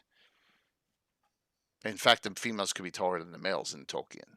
So yeah, because I think Galadriel was full 7 feet tall, and Celeborn was only 6'10". Snuff King said. Yeah, and the Greyhawk elves are 5 from the beginning are smaller than humans. Yeah, I think I want that going in that direction too. I pop them up a little bit. I make them 5'2" to 5'4", a little bit more. Yeah, so, slightly more slender built than humans on average, just a little bit. The artwork's really great in here. It says Snow Elves will be described as neutral of insufferable, arrogant tendencies. And it sounds like every character Curtis plays. Just kidding, Curtis. Yeah. Most closely related to their only ally, the Valley Elves. There you go. So that's an unknown until now discussion if you looked at this article, which means accepted by neither elves nor men. They have simply withdrawn from both and carried on with their lives. They are inhabited the snow-covered crystal mist mountains of the world of Greyhawk. Might be found in similar areas. That's what I took and say that the Snow Elves were what the first humans that came in the Flan, they called them the Snow Elves because they lived up in what was then starting to become very snow-clad mountains. As the climate cooled, the elves lived up there, and then the elves retreated into other areas, so to speak, and they lived up in the crystal mist until, especially in the southern one. But then there were giants and others came in, so they kind of abandoned most of them and held on to Kershan in the north. That was the one that, and so I have it that the Snow Elves is simply what the humans called the elves because they lived up there in the mountains. It does says that they're half-elf versions of them too. Okay. Half-elves whose elven parents were snow elves are treated as any other half-elf over there, extremely rare. So there you go. Extremely rare doesn't mean you can't play them, So snow elves have no ability to work metal, which means there are no small surprises they use but dislike fire and disdain all metal armor. I find that a little weird because almost even a lot of cold dwellings use fire to cook. You know, I see it more as one of these ideas that they did in order to balance it yeah, mechanically or something. correct. To stain A all lot of metal armor, including studded and even elven yeah. chain. So There was a lot of back in the early editions. There was a lot of this weird things because you needed to balance it mechanically for some reason, because otherwise they will become more powerful because they had so many maybe it special says right in the abilities. article the crystal mists, which makes sense. Where? There's a lot of cold regions up where you can place them. So Yeah, you can apart place from crystal mists are good. I don't. I think I'd put them up with the barbarians, except in really secluded areas. But up here, probably the Klatspers of Krishan's here. well, we have Kirshani is an Yeah, area, yeah, but right yeah, here at Klatspers, if you want to make them Yattles. snow elves, you can. Yeah, Yeah. I don't have yeah, them as mechanically different. I just say that he it's does. You're right. something You're that right, Greg. humans call elves that live up there where it snows and it's cold. Car- They call it. Carlos Yeah. is very good for picking out little blurbs of lore and using it in his games. Really good stuff. I mean, for Carlos does. If you look at this map, there's not a lot of mountain ranges. I mean, they're big, but there's none like there's a lot of open space, and the Lort Mills look like they're a lot smaller than the other mountain ranges. Oh yeah, it's lower. It's in Yeah, old, more even eroded. though Yeah, the Yatils and the Crystal Mist are the tallest, and then the Griffs and the Kurusks up there, and then after that the yeah, Rakers a bit I don't lower. think I'd Yeah. put them up here. Maybe the We have Rakers are no. We have dwarves, no. right? Rakers are dwarves Yeah. and gnomes. I don't think Yeah, I'd we put have no, snow we elves have, up I there. don't think we have any lore of elves up in the No. Thronian Peninsula, if I How about remember Ratic? correctly. Not much as I No. know. So I don't think I'd Gnomes put elves up there. and halflings, oh sorry, gnomes and dwarves, Yeah, but no elves as far as I that remember. may be cool. The Northern Burial would be cool there, Curtis. Yeah, I don't Yeah, think we have any lore for it, but yeah, that could work. that Yeah, could work as well. yeah. So, but I think that where he placed them is pretty good in the article. It's like one of those where I have to take a look and see if he's written up anything else. So, yeah, the Karas is a large settlement very similar to the Elfenan used by Swiss shepherds. Oh, okay. Alpenhorn, Karas Range inside. I don't even know what an Alpenhorn is. Do you know, Anna? Swiss shepherds? They often play an instrument Alpenhorn. used by nearly all snow Oh elves. yeah, they have it. Alpenhorn. They Oh, the big use longhorn. yeah, that you put The Recollect commercial. yeah, you exactly. You put the big part sits on the ground, and then you hold it like this, and So you can hear them for a lot, tens of oh, you hundreds can of hear them for miles. several miles away. Yeah. Yeah. Okay. And also it echoes between the valleys, between the mountains. You can probably hear them up That's and down the cool. valley. Yeah. All right. All right. That's pretty neat. Yeah. Matters of worship. Now, here's a cool thing about this. So they do have. It looks like they have druids over priests, which makes sense. Yep. And here's your. This is remember this is still first edition era. I'd say skip. You don't need to see because this is where. Oh yeah, and then it's stat racing. This is why I don't like it. It's stat racing to get. Oh, I have to become a 13 level fighter. I have to have 20 That's strength. why they had to limit, say you can't wear any metal armor and stuff like Yeah. that, because they were starting to become way too unbalanced. So here's another god for you, Tarcellus Minuwindewin, god of mountains and wilderness, which is cool. I probably said that wrong. Tall, blonde male elf, deeply tanned, and clad in luxurious furs. I don't know why I don't know why he'd be tanned in the winter. I think he'd be more pale, but that's all right. He was once friends with Sol Northalandera. Yep. So there you go. The goddess named Megwan Deer. Solnar objected to Charles' romance, not trusting the dark goddess, and ensuing quarrel had left the two gods bitter ever since. All right. He does detest Drow like everyone does. Yeah, you had a thing before law. Yeah, yeah. That's cool. If worshippers of his praise ray while doing damage to the Drow, there's a slight chance Tarcellus will send help. There you go. I like that kind of stuff. Hey, take the shot if you need to. Getting your deity there. So it's a good article. I'm glad to see Carlos is utilizing it too. So it's worth it, and you can throw them in there. I don't know if I'd allow PCs. It just doesn't make sense for me. If I'm campaigning in Star Geometry or Geoff, maybe, but my area, I don't think it works. So Anna, why don't you talk about the valley though, and the valley elves, since they Oh are yeah, here we have allied. we have another one that only has a little bit. First, it was just a tiny little note of weird Yeah, let tall me get that. elves that were Yeah. isolated, and they were way more isolationist than Selene ever was, so to speak. They really sealed themselves off in the valley, and then that was basically everything we had until the Mage of the Yeah. exactly the Valley of the Mage adventure came, Yep. where all of a sudden there was a bunch of gnomes involved, and there was a wizard with unknown origins that led them, and stuff. And it's a kind of a source book adventure. I don't like it at all. It's I'm not really, sold. yeah, it's a Yeah, source. I Yeah, don't the sold. adventure's stupid with the Yeah, yeah, necromancers I going. don't. I'm not It makes sold no on the sense. source book either. And then we have another side of Valley of the Mage is from the Gourd books, because Right. Gary went there and invented a place called Bardillingham, that was run by Rex Fellis, the cat lord that Gord had interactions with, and there were all sorts of shenanigans going on and stuff when things got weird in the later books that ties into the valley. So there you have Huh. another angle that you That's can cool. work on. So there are little tidbits here and there. A lot of them don't make sense together, so you have to kind of cherry pick the pieces you like, so to speak.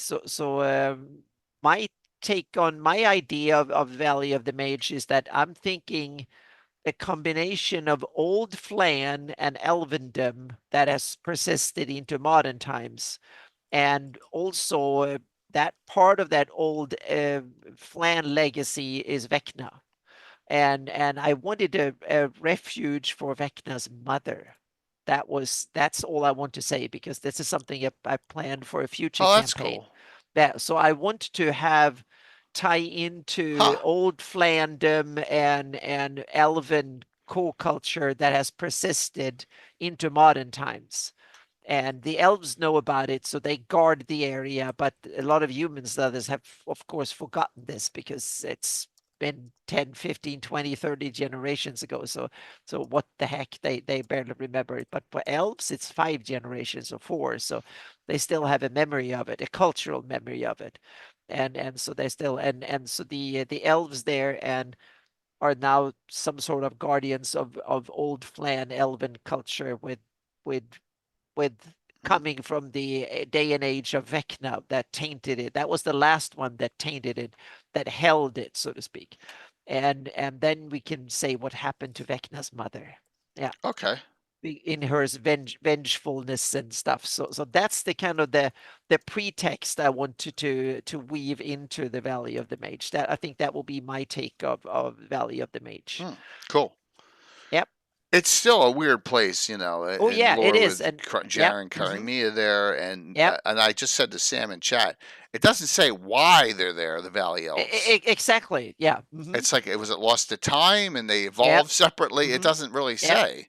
Yep. It's just they're there. So yeah, Yep. there is none. So it's So that okay. I means that mean, it's up for you can go with the adventure Valley of the Mage, or you can come up with your own version, yeah. or yeah. So there is a lot of Or possibilities, you and can it's leave it cool. alone. Like I don't ever Yeah. adventure there. I did the Yeah, Valley of the I've Mage never adventure and been. that's it. Yeah, Yeah. I've never been there before, but I plan to, or think about developing it for an Elven, my next Elven campaign, so to speak. Oh, I'm really? thinking about going there. Yeah, I haven't developed anything. I just have a set of concept, like a page of ideas and concepts Hmm. and stuff that I'm thinking about. So we'll see. Yeah, So how about some elves in published source that you yeah. like? Hmm. What do you Uh, think? well, I like Queen Yolandi to at first, and Melf. I really do. I think they're Well, we're gonna know a lot about Melfhana soon. yeah, exactly. Yeah. Hmm. We're gonna have Yeah. a great time with Melf. Yeah. So I'm kind of they're kind of interesting, and a lot of possibilities, and they've been slightly abused in published lore, in my opinion. But that's just my take on it. But they are interesting and has a lot of possibilities. And then we have to mention, I think, one because he stands out so different, and that's Keek, Well, Obni's yeah. companion from the Gord books, which I think is really cool for being an elf, because he Well, is I can't find completely it. opposite from the stereotypical good goody two shoes kind of elf. Is that serving Ayus or like he's like an evil mercenary who's currently serve Obmi and Ayus or something. So I like Keek. That's the kind of, you need some elves that break the mold, so to speak, and Keek is really cool. And that is, for me, Keek is important because he um, is an example of, in my campaign you have it that the elves are, they are basically one type. There are two types of elves biologically, so to speak. You have elves, and then the dark elves are different because they started worshiping demons long time ago, and that changed them physiologically and stuff. So they are now so different that they are now their own thing, so to speak. And then the rest of them are the same. Valley elves, we don't know yet, so to speak, because I haven't set down my foot there yet. So I'm going to leave them out of the discussion. But the other elves, whether they are high elves or sylvan or wild elf, Grugars and stuff, those are elves. And the other differences are cultural differences, meaning some of them live in the forest and have more of a rural culture. Some of the other ones live in instead and whatever and have a more urban, different culture in that sense. The gray elves are the difference for me, because it's when an elf, elves, in my take on them is that they have Fey ancestry, but since they are born and raised on the prime material, that means that they don't have much of a Fey connection. So they are born with a soul and stuff. But if they stay true to their Seldarin or their elven gods, the elven gods will give them back their fae, so to speak. So if they stay true and worship and live to them, then the gods will eventually, elven gods will eventually grant them to become fey creatures again. And that's when they become gray elves. So they can come of age when they're some hundreds of years old. That's why you don't have elves that are that old, because they become gray elves and slowly become fade. They fade into fadem, so to speak, when they grow really old. And Yuland is a gray elf. So the elves of Selene and others, they let the gray elves, to be a gray elf, that's when you are ready to take political positions and stuff, in order to be chosen leader or high priest and stuff like that. They are gray because they are considered old and wise and been around long enough to understand how the world works, so to speak. So in order to be part of the leading elite, you have to be a gray elf. And the younger elves are adventures and do crafts and do their regular lives and procreate and stuff, because once they become Fae and Grey Elves, they can no longer have kids. So they need to make sure that they get that done when they're younger, so to speak. And so that's another reason why there are not that many elves. But the gray elves also get some other cool features, so to speak, and they get more better senses and a whole bunch of stuff. So they become different, and they become spiritual creatures. You are mentioning, you realize you're paralleling, and I hate to say this, the Indian caste system with what you're talking about. Oh, that might be. Oh, yeah. Yep. Okay. That might very well be. Yeah. Okay. But the Indian caste system is that you're born into a caste and you stay that way. Okay.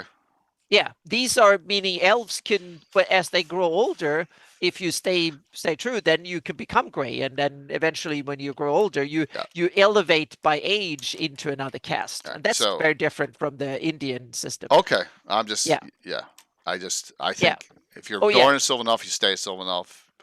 Yeah. So you are more, in that sense, more if. But on the other hand, you might have they're just high different elves subspecies.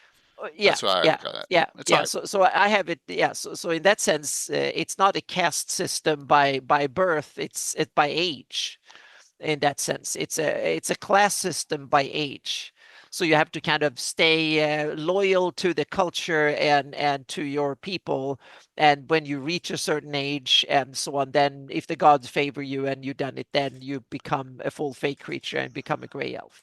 And then you can be trusted enough for political positions and stuff like that. So okay. So that's the difference. And because otherwise you're seen as young and frivolous, and you should go out and adventure, and you should do all sorts of things while you're young, so to speak, and do it. And then when you're old and then you're trustworthy enough for government office, so to speak. So that's my my take on that part, because the elves are scared of giving positions like that to people or to elves who haven't been around and bend a few times. So different from but they could be different. I haven't decided. These are the Selene Vespi elves, so to speak, but they can be different elves other places who have vastly different cultures. I haven't dug into it, and I want the elves to be different in different parts of the world, because I can always see that elves have been around so long that they can explore in other areas, and they also have better access to magic than other folks, so to speak. They have more magic users per capita, so to speak, per thousand elves. There are more people that know high magic, so to speak, than in most others. So in that sense, they are powerful. There are few of them, but they have, instead of technology, they have access to magic and stuff like that. So a lot. So yeah, but that's my take on the difference between them. All right. Okay. But I know it's different. Yeah, but I wanted them to be have more of a fantasy flair than others. So some elves, um, for me to go over, like you talking about, what, Keek being evil. I got one way worse. I know we go over every time, but Yeah, yeah. Marquesa is way Oh yeah, worse. Marquesa is another one. Yep. Marquesa is Yep. absolutely awful. Yeah. Yeah. The And I worst think that it's you can get. yeah, and I think it's really cool because in my take on it, that these elves are then forgotten their elven gods, Seldarin or whatever. So they will then stay normal elves, and they will die in their 300s maybe or something like that, because they still soul creatures. So they will die young, comparatively young, so to speak. They will not grow into really old and so on. But they and that's where banshees can come from. Those are elves that were outcasted from elven culture, and they regretted it. They can become banshees, so to speak, when they die in evil elves who are then outcast. They can become banshees, because Well, they get I don't think they regret their mistakes when they get she really ain't old. regretting Yeah. anything. No, She's that exactly. Some evil. of them don't, but Yeah, some do and some don't. So yeah, she will probably not be Benji, but you never know. Maybe yeah. when she's there really and realize that, damn, I could have been much older if you want to. So that's my explanation from where banshees come from, so to Yeah, speak. Greg. So anything published in DM's Guild is got to be in 5e. So all the new Joe Block publications you're seeing all over the place, they're all 5e Yep. publications. They're not 1e. They're not 1e publications. If Joe has done something in 1e, he did a T0. He did a Menzo Baronson add-on. He did an extra level in Temple of Elemental Evil. They're probably all old 1e, but there are no source guide books for him in 1e. It's all he has his own published game books. I forget the name of them. Someone probably has them out. He has his own system. That may be what you're thinking about, but he does not have a 1e like Player's Guide to Greyhawk. It's 5e. So yeah, yeah, that's what it is. He has a system out of books, hardback with the orange spine. That's it. Thanks, Valmoku. Adventures Dark and Deep. That may be what you're thinking of. Valmoku may have them and can tell you, Greg. I don't have them because there's no need for me to get them with me being old school 1E guy. So I just have never gotten it. But he sells that. He sold them at Page last year. Probably some again this year. He sold them real well. They're nice. They're nice books. So yeah. So all right. Here's Serenal. So this is actually the Eyes of the Evil set, I believe. Let me just double check. I think it's Eyes of the Evil. I want to talk. This guy, Smart Clans. This guy's pretty interesting. And so here's his tower. It's actually noted in the book here. It was page 28. I went by it. Yep. Furiundi's northern border of high folk covering the rural highway stands an extraordinary twin tower castle with much fine Vespi wood and glass steel incorporated into its stonework. This is the forest of Serenal, a knight of the high forest. So he is an elf. Carriston's castle by 80 troops. They're Vespi men mixed with few high folk high elves. So yes. He appears to be an old warrior. This is where it gets weird. So I checked this. He's 272 for a high elf. It's not old. It's bizarre. This is Sergeant being Sergeant here. He's wise enough. This is not old. That's not even old Tolkien terms. That's like a snap for an elf, right? Considering Elrond's 6,000 years old, right? So, yeah. So he's also a spy for the High Folk within Friundi and knows many tales. And here's the weird thing. So we come down here, and this is I'm just going to share with this as we go down to the player discussion on character write-ups. And he's mentioned everywhere here because he's very active in the Knights of the High Forest and the politics of it. Like here, there are divisions within this group as well as conflict with other powers. Cyril and Charlem, who's the one, she's human. She's another knight of the High Forest. Both have their own agendas. Oh, she's a knight of Friundi technically. I have her knight as a knight of the High Forest in my game. Minor difference. You know, so there's a lot of you know, Serenal's too involved. He's like a politician who's over involved. Now here's where it gets weird. Okay, it gets weird here. 9th level Elven fighter. So he just said he looks old. He's 272 for an elf.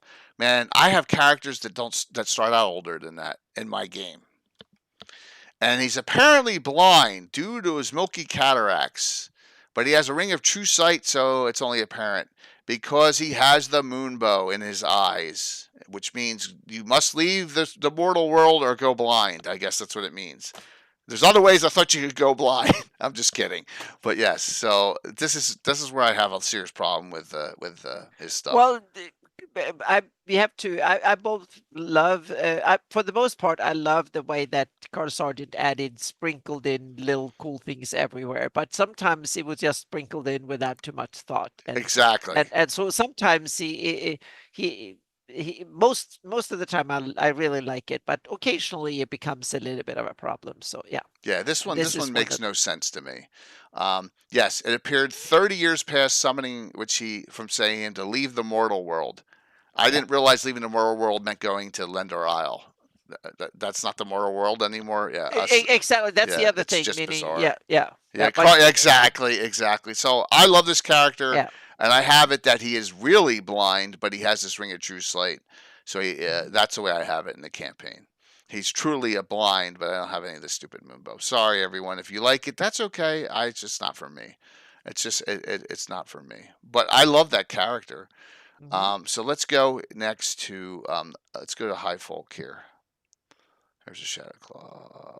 Here's the Vestvian High Folk. All right. These are really cool elves. And this is the oldest elf that I've ever seen in published source. All right. And that's Calendrian. She's right here. High Priestess of Labrys Enerith, 15th level. 630. I'm sorry, I thought she was 660. 630, and that's the highest I've ever seen. So she says, you know, she is not worried about the passage of IUs. It's a blip in time, and that, you know, long-term plans are going on, and don't worry about it. That's basically what she says. Mm-hmm. If you go to Lands of the Timeless Tree, very small, 4'7", but yeah, the oldest one I have ever seen in published source is 630. So, yep. And then you have another elf here, and that's Kashafin Tamriel, Lord of the High Elves of the Vestvi. Now he's 312. So there you go, and he's a 12th, 13th fighter mage, old school. That's pretty nasty. So, and he is the Lord of the High Elves of the Vestvi, so I think he's out of Flameflower, or is it Ironstead, one of those two. So really cool characters in there. I want all the Greyhawk 2E material available for reprint. The originals are too expensive now. Yeah, they are, aren't they? They are too expensive for everyone, and I'm sorry that you have trouble getting them. Marklands is available though. I just got a bunch. I just got reprints on it, so this one's available. Thank you, Patrick. It's also available for winter tonight too. Mm-hmm. So, yeah. My original Marklands has fallen apart. It's like 7 pieces. Okay, yeah, I still have it. And yeah, it's one of my favorites. Carl Sargent source books like that. That's kind of stuff I love to have for a setting. But that doesn't mean that I like every detail. Like in all of them, there are always little things that I don't like. I'm good with like 80% of it. Yeah. Same here. Sorry, Sar's Tale. I hate Philidor. I know you love it. I hate Philidor. Oh, Philidor the Blue. Yeah, it's just so stupid. I never even considered putting him in my game. I know he likes him. Yeah. It's okay. Yeah. It's so. I'm Yeah. sorry. I don't get it. I haven't even studied him so much Yeah. because just the name was He's kind in the of, yeah. Vespi, but he's a blue elf instead of he's like A blue elf? multi-dimensional. So he's in Greyhawk as a Okay. blue human, and he's Uh-huh. in the Vespi as a blue elf at the Oh, I exact think I same read time. that and just Yeah. ignored it. That's probably it. So yeah. It's okay. Some people you can have your own way Oh there. yeah. Yeah. What's up, Dressari? It's good to see you. All right. So That's yeah. interesting that Yeah, he's he's multidimensional. multi-dimensional, and one of the characters Yeah. I hate the most in comics was Uh-huh. I hate is I call him Doctor Detroit as a joke, and that's that stupid Doctor Manhattan in the Watchmen, and he was Never blue heard of him. too. Yeah, never heard of him. I could Yeah. not stand that character. That character drove me crazy, and I wish that Rorschach, that he didn't kill Rorschach. It just made no sense, but that's okay. So Elves of Greyhawk. Yep. So, what other things should we talk about here? I don't hate Smurfs. I like to kill Smurfs. We killed Smurfs once in D&D when we were younger because we hated the cartoon so I much. never used Smurfs so bad. Blue. in Greyhawk, but I loved the Smurf comics when I was Yeah. a kid. I loved them. They were, yeah. And they were part of that French legacy of French comics that were fantastic. Yeah. Oh, I didn't know that they came from French comics. Yeah, they're part. I think they're part of the French. They had a they had a government subsidy for cartoonists. So that's did why not they know got that. a lot of cartoonists. So there's Asterix and Obelix, the Smurfs, Spiro. Oh, I loved Spiro. They have a Marsupilami. He was a little leopard-like creature with a long tail that he could bundle up as a boxing like a fist. So he will be the perfect marsupial familiar for Bigby would have been awesome because he will be so themed. It will be like a leopard with a long tail that could become a fist and punch things. That was awesome. Well, Curtis, So- I'm glad. so- Curtis, I'm glad to hear there's no Doctor Manhattan in your Champions game. Thank God, because Rocket's Red Glare would have to go after him and get killed, but just Yeah. because. So Yeah, Spiro was the best of those comics that were fantastic. Spiro and Marsupilami. we're gonna we're gonna talk multi-dimensionalism at GaryCon. One of our with Ed, we're going to talk about crossing over between Forgotten Realms and Greyhawk and characters that Ed has that actually adventure in both. So we're going to discuss that. So yeah, that is something that we're looking forward to chatting about. We're not going to do maps or anything like we did before. So yeah, it looks like I thought for a second I was dropping frames, but I'm not. Just wanted to make sure. So kudos across dimensions. Yeah. So. All right, so what are things we talk about in the last 5 to 10 minutes here on Elves? Just note that you can do your Elves however you want in Greyhawk because there's a lot of different options and there's a lot of different locations and a lot of different plot lines and storylines and the 3 wizard stories in Dragon Mag. Well, we did BB. We did 2 of those with Jim Ward Is Past. Jeff Grubb and Ed. We did Wizards 3 twice. Yep. On Gavin's. So they exist. Yeah. We didn't discuss aquatic elves. I mean, normally we save aquatic elves for sea-based discussions when we get I never use them, so my knowledge of them are very minuscule, so to speak. Yeah, so, and I don't, so the only aquatic elf I know, like there's an aquatic elf that shows up in Saltmarsh, in the very first Saltmarsh adventure. I'm not a water-based space elves. Yeah, well, if you smoke too much, you could have space elves. So yeah, yeah. It's easier than sea-based elves when you smoke too much. Yeah, exactly. So aquatic elves have at it. So that's a whole different campaign setting with Sahagwin, and Mero and all that. Man, you can, it's just I know that Troy loves that, and that's cool, but it's just not for me. It's probably not for Anna too. It's just I I don't have want a to go there problem with the ocean-based developing high culture and especially because technology. of They can be depth and really all that. smart, but Yeah, because you can't have fire underwater and metal and stuff like that. So you will basically be a coral or maybe a stone-based technology and stuff. makes sense. So I have I have a hard time seeing. But on the other hand, I can see a lot of other species like aboleths makes perfect sense, and to have like smart uh, things like krakens and Yeah, even have smart like whales and aboleths and stuff. That makes perfect sense to me. But to have humanoids living underwater seems to be to in Swedish we have an expression "go over the river for water" kind of thing. So that they seem to be ill-suited to yeah, but those life magma in the tubes yeah. quickly form seafloor, right? They're not magma for long underwater, and they explode when they hit one, Yeah. right? It's just like if you go in Hawaii and you see all the Yeah, explosions that going seems to on be the very dangerous, yeah, I would say yeah, uncontrollable, so to yeah. speak. So yeah, And but you know, in magic, in a magical world, you can have whatever you want. You know, exactly. you Once you can. introduce magic, you can that changed the whole Changes dynamic. everything. So yeah, But it's something that I like sea-based, ship-based adventuring, which you saw all this last weekend. I did. yeah. I love doing that. I love piracy and all the things that come together with that. But underwater is not a place that my guys like going, so I don't go there. Mhm. You know, I think there's enough to do above ground, but that's Oh everyone's yeah, I different. never found the reason to go Yeah, underwater yet, yeah. so to speak. But it's yeah, but that's yeah, Yeah, for there's things same you can reason with do. Jay. Absolutely, there's things you can do. It's Yeah, just for me, it just I've never even thought about it. Yeah, drum steals and over. that's me overthinking things. So yeah, Yeah, it's all good. There's nothing wrong with that. So, yeah, what other questions does anyone have in the audience? This will be like I said, our last Legends Lore for a couple of weeks. Definitely yeah. not next week. And I'm thinking the Wednesday, but we'll see about the Wednesday before Thanksgiving. If I'm up to Well, it, then I yeah, may do it. exactly. It's up to you when you recover Yeah, enough to have it. So yeah, yeah. absolutely. And I'll do my best to get back as quickly as possible. And Oh yeah, but don't overdo it. no, no, but I just like I may be going stir crazy at home at that time Oh, too, and I that's may true. need a talk You show. might need it. Yeah, I may, I Yeah, may.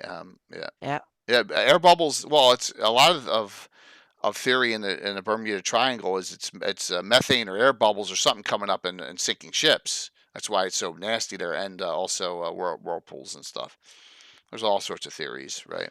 Which makes sense. Which really do make sense.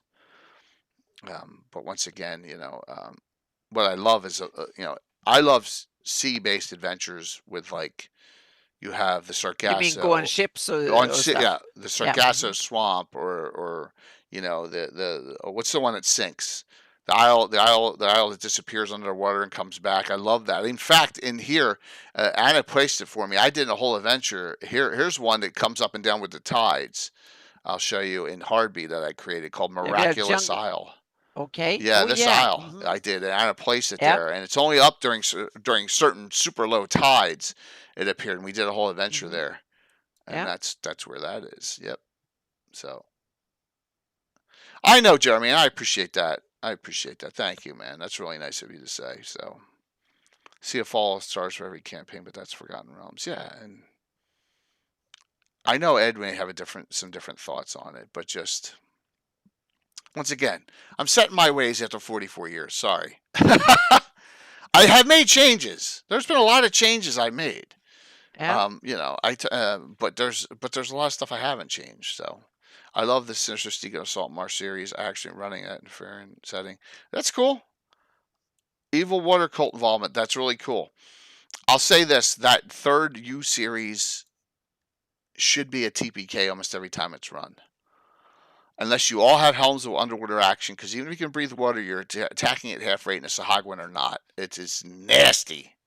Super nasty. You make Greyhawk your own. Yeah, exactly. Exactly, Dale. So I don't feel bad. Soon to be 45. Yeah, you followed Gary's orders. I followed Gary's orders. Yeah, it doesn't kill. Yeah. I followed Gary's orders to the letter. So, and we're going to continue to, So, are you live Friday, Anna? Yeah, that's the plan. What else you got going on? I have I did my big Flanny's test map. Now I'm going Oh, to do some variations and stuff on it. So hang on a sec. Let me post it again here. Post the link to it here. thanks.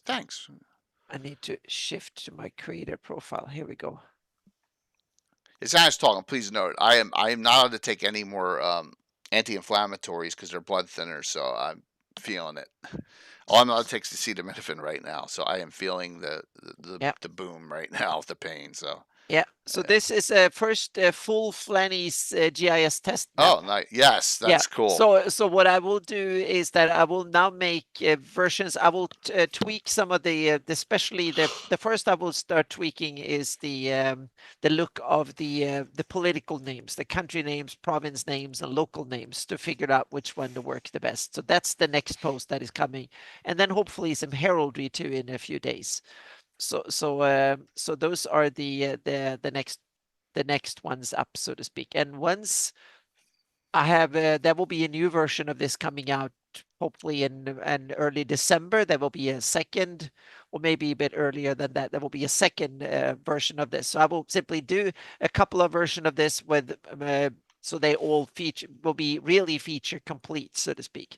And then when I think the old, because I need to go over each country in December, so I get the last changes and verify all the stuff. So because there are some labels that have a tendency of disappearing if you put them on top of each other. So there's some stuff like this I need to sort out, and there's a few little changes here and there. So I have a list of like 100 things and stuff that, or a couple of hundred that I need to do. So I'm going to go through that. But while I'm doing that, I will do style tests, so to speak, too, and I will post that, and you can kind of write and tell me what you think is the best or the worst, or what is an improvement or what is Cool. worse, so to speak. So yeah, because I want this should be ready by Christmas. That's the Oh, idea. that's awesome.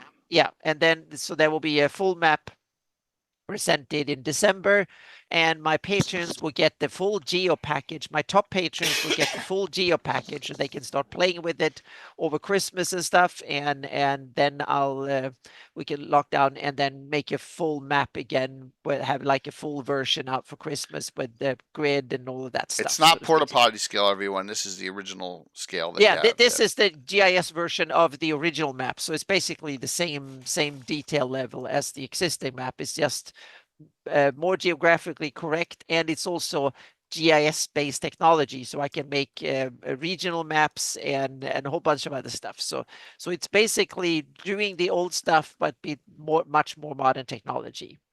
So, but the problem is that first, in order to do all the other cool stuff, all the data needs to come in, and that's the part where I'm at right now. So, putting in the last bits of data in there, so to speak. So, yeah. Thanks, man. Thanks, Stefan. Thank you. Yeah. That's really kind of you to say. Really appreciate it. But just note, I'm gonna be fine.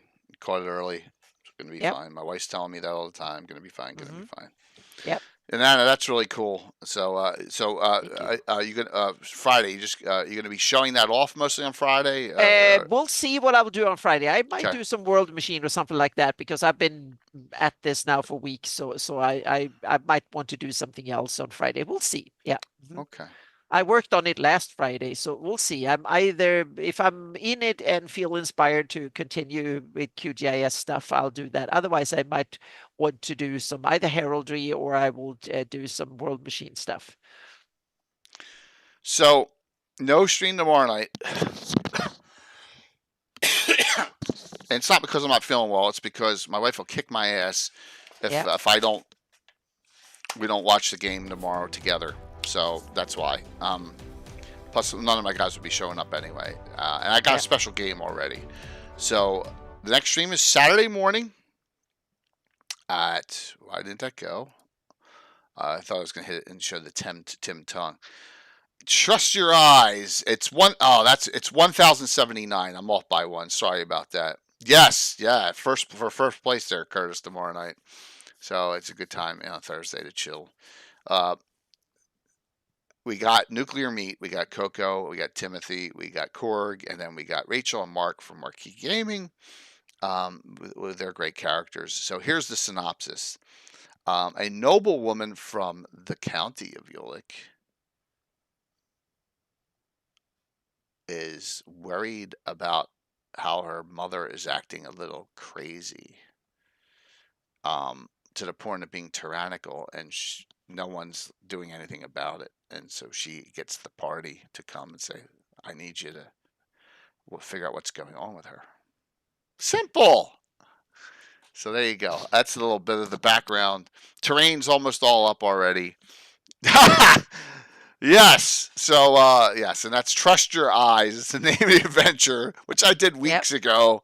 But yeah, so Yeah. but Oh. it'll have some fun things in it. Yeah. I just hit the milestone, 800 patrons. Thank you so That's much, awesome. everyone. That's so Yep, fantastic. 800 for the first. That's the milestone. So 800 in total and 400 something paid members. So that's awesome. Over Thank 400, you. so 500. So that's awesome. So yeah. So so while Anna says that, it says 12,000 if you're not on a phone browser, but we're at 11,963. I'd love to get to 12. It's 37 more. I'd love to get those 37 followers before the end of the year, just to get to 12.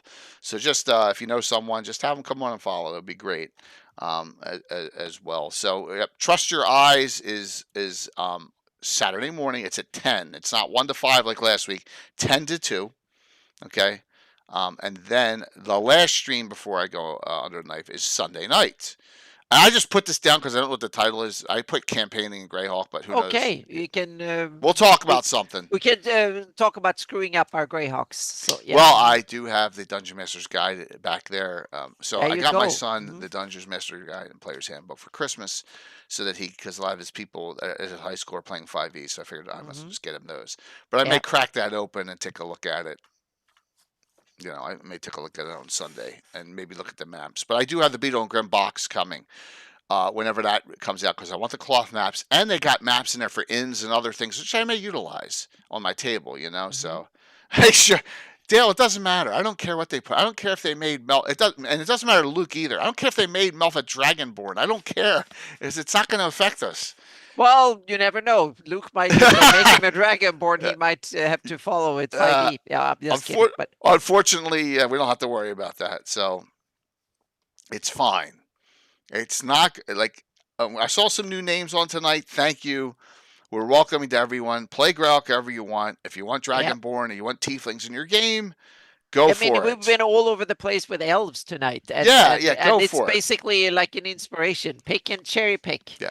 And pick the parts you like and skip the rest. So I'm gonna share with you. Hey, Monk, good to see you. I'm gonna share with you a little secret here, and that is, I've never had a person that's come in, especially all the special players that have come into my game, and I've told them the limits, and they are all fine with it. Not one has ever argued with me. Go, I want to play an Eladrin or whatever the hell they are. I want to play a Tiefling. I want to play. None of them have ever said that. They go, cool. What are my options?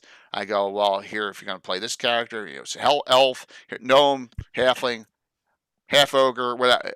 They're all fine with it. Just do a show on giants at Greyhawk. XT. How about this?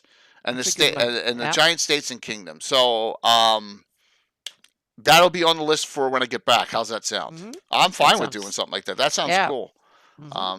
You got your wish, Curtis. So, and as a matter of fact, I got a surprise for you. It's not a little bit of a surprise. I'll just tell everyone. So Ed did the episode with us on Sunday. Gave me the download of all the characters, and in my hero section, I'm going to put Fritz in there. So you're going to actually get into the next Visions of Greyhawk 5. So there you go. You got the bonus plan. Yeah, I'm going to put Fritz in there as the anti-hero. So yeah, isn't that funny? So, anyone else with anything? If not, we'll do the giveaway, and then we'll find someone to raid into. I raided into Stronghold last week, so let me see who else is available. Folk and Myth is on. I always try and do someone who's part of our stream team, unless there's someone else. But it looks like I think we may just go into Folk and Myth, who's part of it. Yep. So, yep. And thank you all. And Patrick, thank you. I said thank you for the books. So, Com, if I don't hear from you, I'm sending you a Marklands. Dale, I need to hear from you with your two. Oh, yeah, he said take a picture. Yeah, I mean, I was saying, do you have all the X's? I got X's, and I got so much stuff here. It goes way down. I don't know, man. If you just want me to send, I got one gift certificate from Troller Games left, too. I could send that to you. And then when I get more, I could send you a second one. We could do that too, Dale. Got a Marklands not claimed by Necromancer stuff. What do you mean? Right? Like, you mean this? Yeah. And I don't know what Necromancer stuff I got left. I see an Abbas store, but you already have that one on down low. And I see I see the one that Mike Merles wrote. There are two I see right now. So I can definitely send you that. Yeah, because I just got a couple of them now. So there you go. All right, cool. All right, take it. Thank you, Jasaris. Really appreciate it. So I'll see if Delta Green. Yeah, Curtis is going to do a Champions game in December on the channel, by the way, right, Curtis? So we're going to do another one with our on a Saturday. We'll probably get the crew back together for that. That'll be a blast. So we got a lot of stuff coming up when I get back. And then also everyone mark down December 5th. All right, mark down Thursday, December 5th. That's my 3-year partner stream. I requested it to be on the front page, and Ed's going to be on the show too, on the game, whatever it is. Okay. Awesome. Yep. All right. So, all right, let's do the giveaway, and then we'll raid into Folk and Myth, and we'll call it a night. And thank you. Yeah. We'll try and get a good night's sleep tonight. Hopefully. All right, let me do this. No. No way. No. No 24-hour stream. If I do one, it'll be next summer when Tim's wife is in France again, and I can have him here, and that's the only time he will not be able. No, just no. You know what? Here, I got to come back on this channel. Here, I got to do this for you. Where is it? I'm gonna give you 4 no just no's because I can't do that. I know you're joking. That was awesome, but it was so much work. It was more work than running an entire con. All that coordination. The fine line. That's a new winner for us.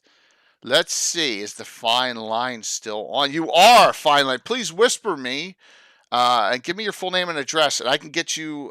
So if you're new to the channel and you're new to Greyhawk, I can give you either one of 2 things. You can either get a Greyhawk Adventure Begins, which is 2.5 edition, and also or a Greyhawk Glossography, the original World of Greyhawk book. So you tell me which one, and we'll get you that. So yeah, grats.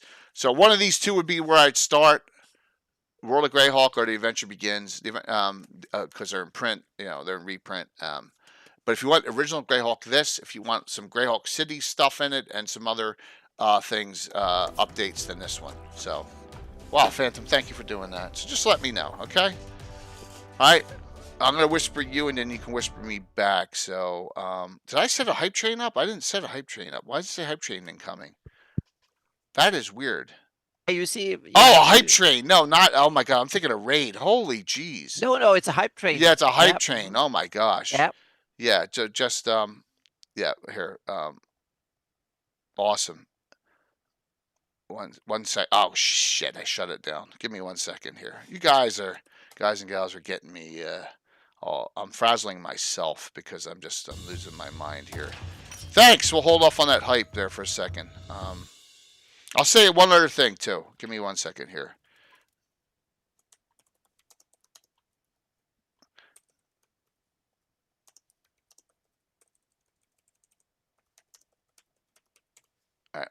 So, thanks, Rascal. So Anna and myself had a meeting with Luke and Stephen Radney McFarland and one of the persons in the community for the Melf's Guide to the lands of to Greyhawk, the Borderlands of Ayaz, and it went great. Excited, really excited. I think it's going to be unbelievable. It's going to be gritty Greyhawk. And it's gonna have some really cool things. It's gonna have some new heraldry in it. It's gonna have some new magic items.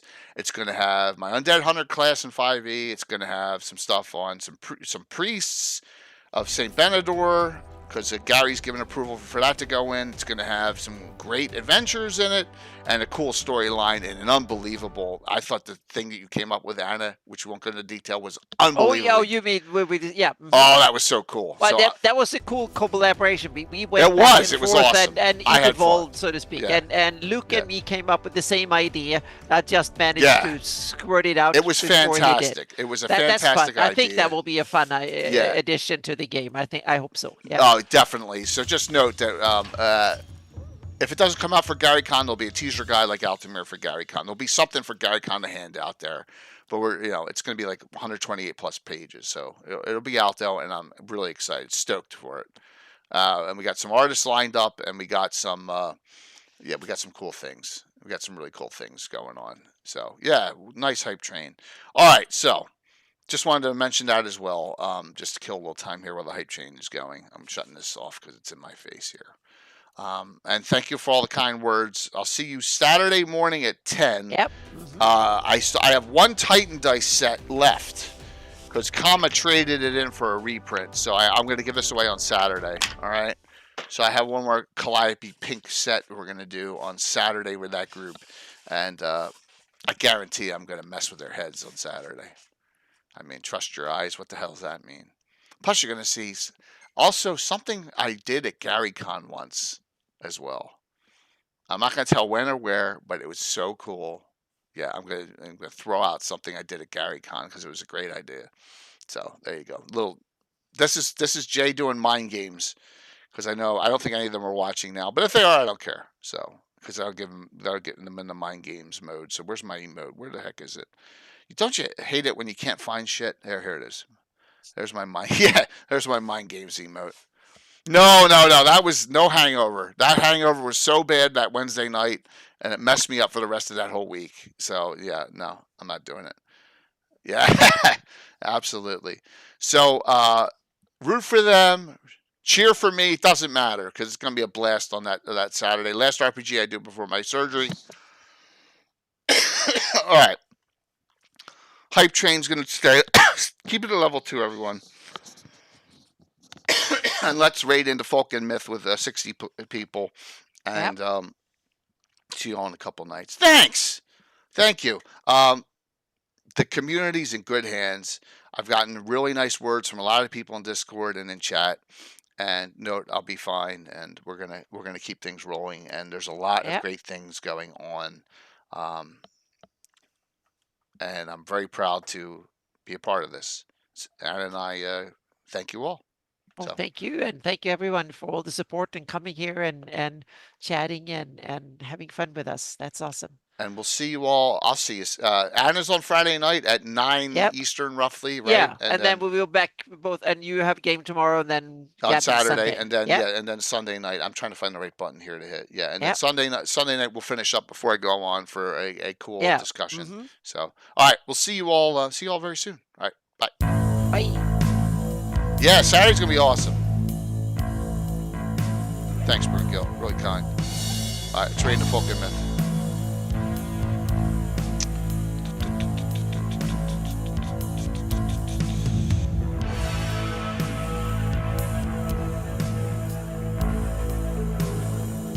Gotta set it up. There we go.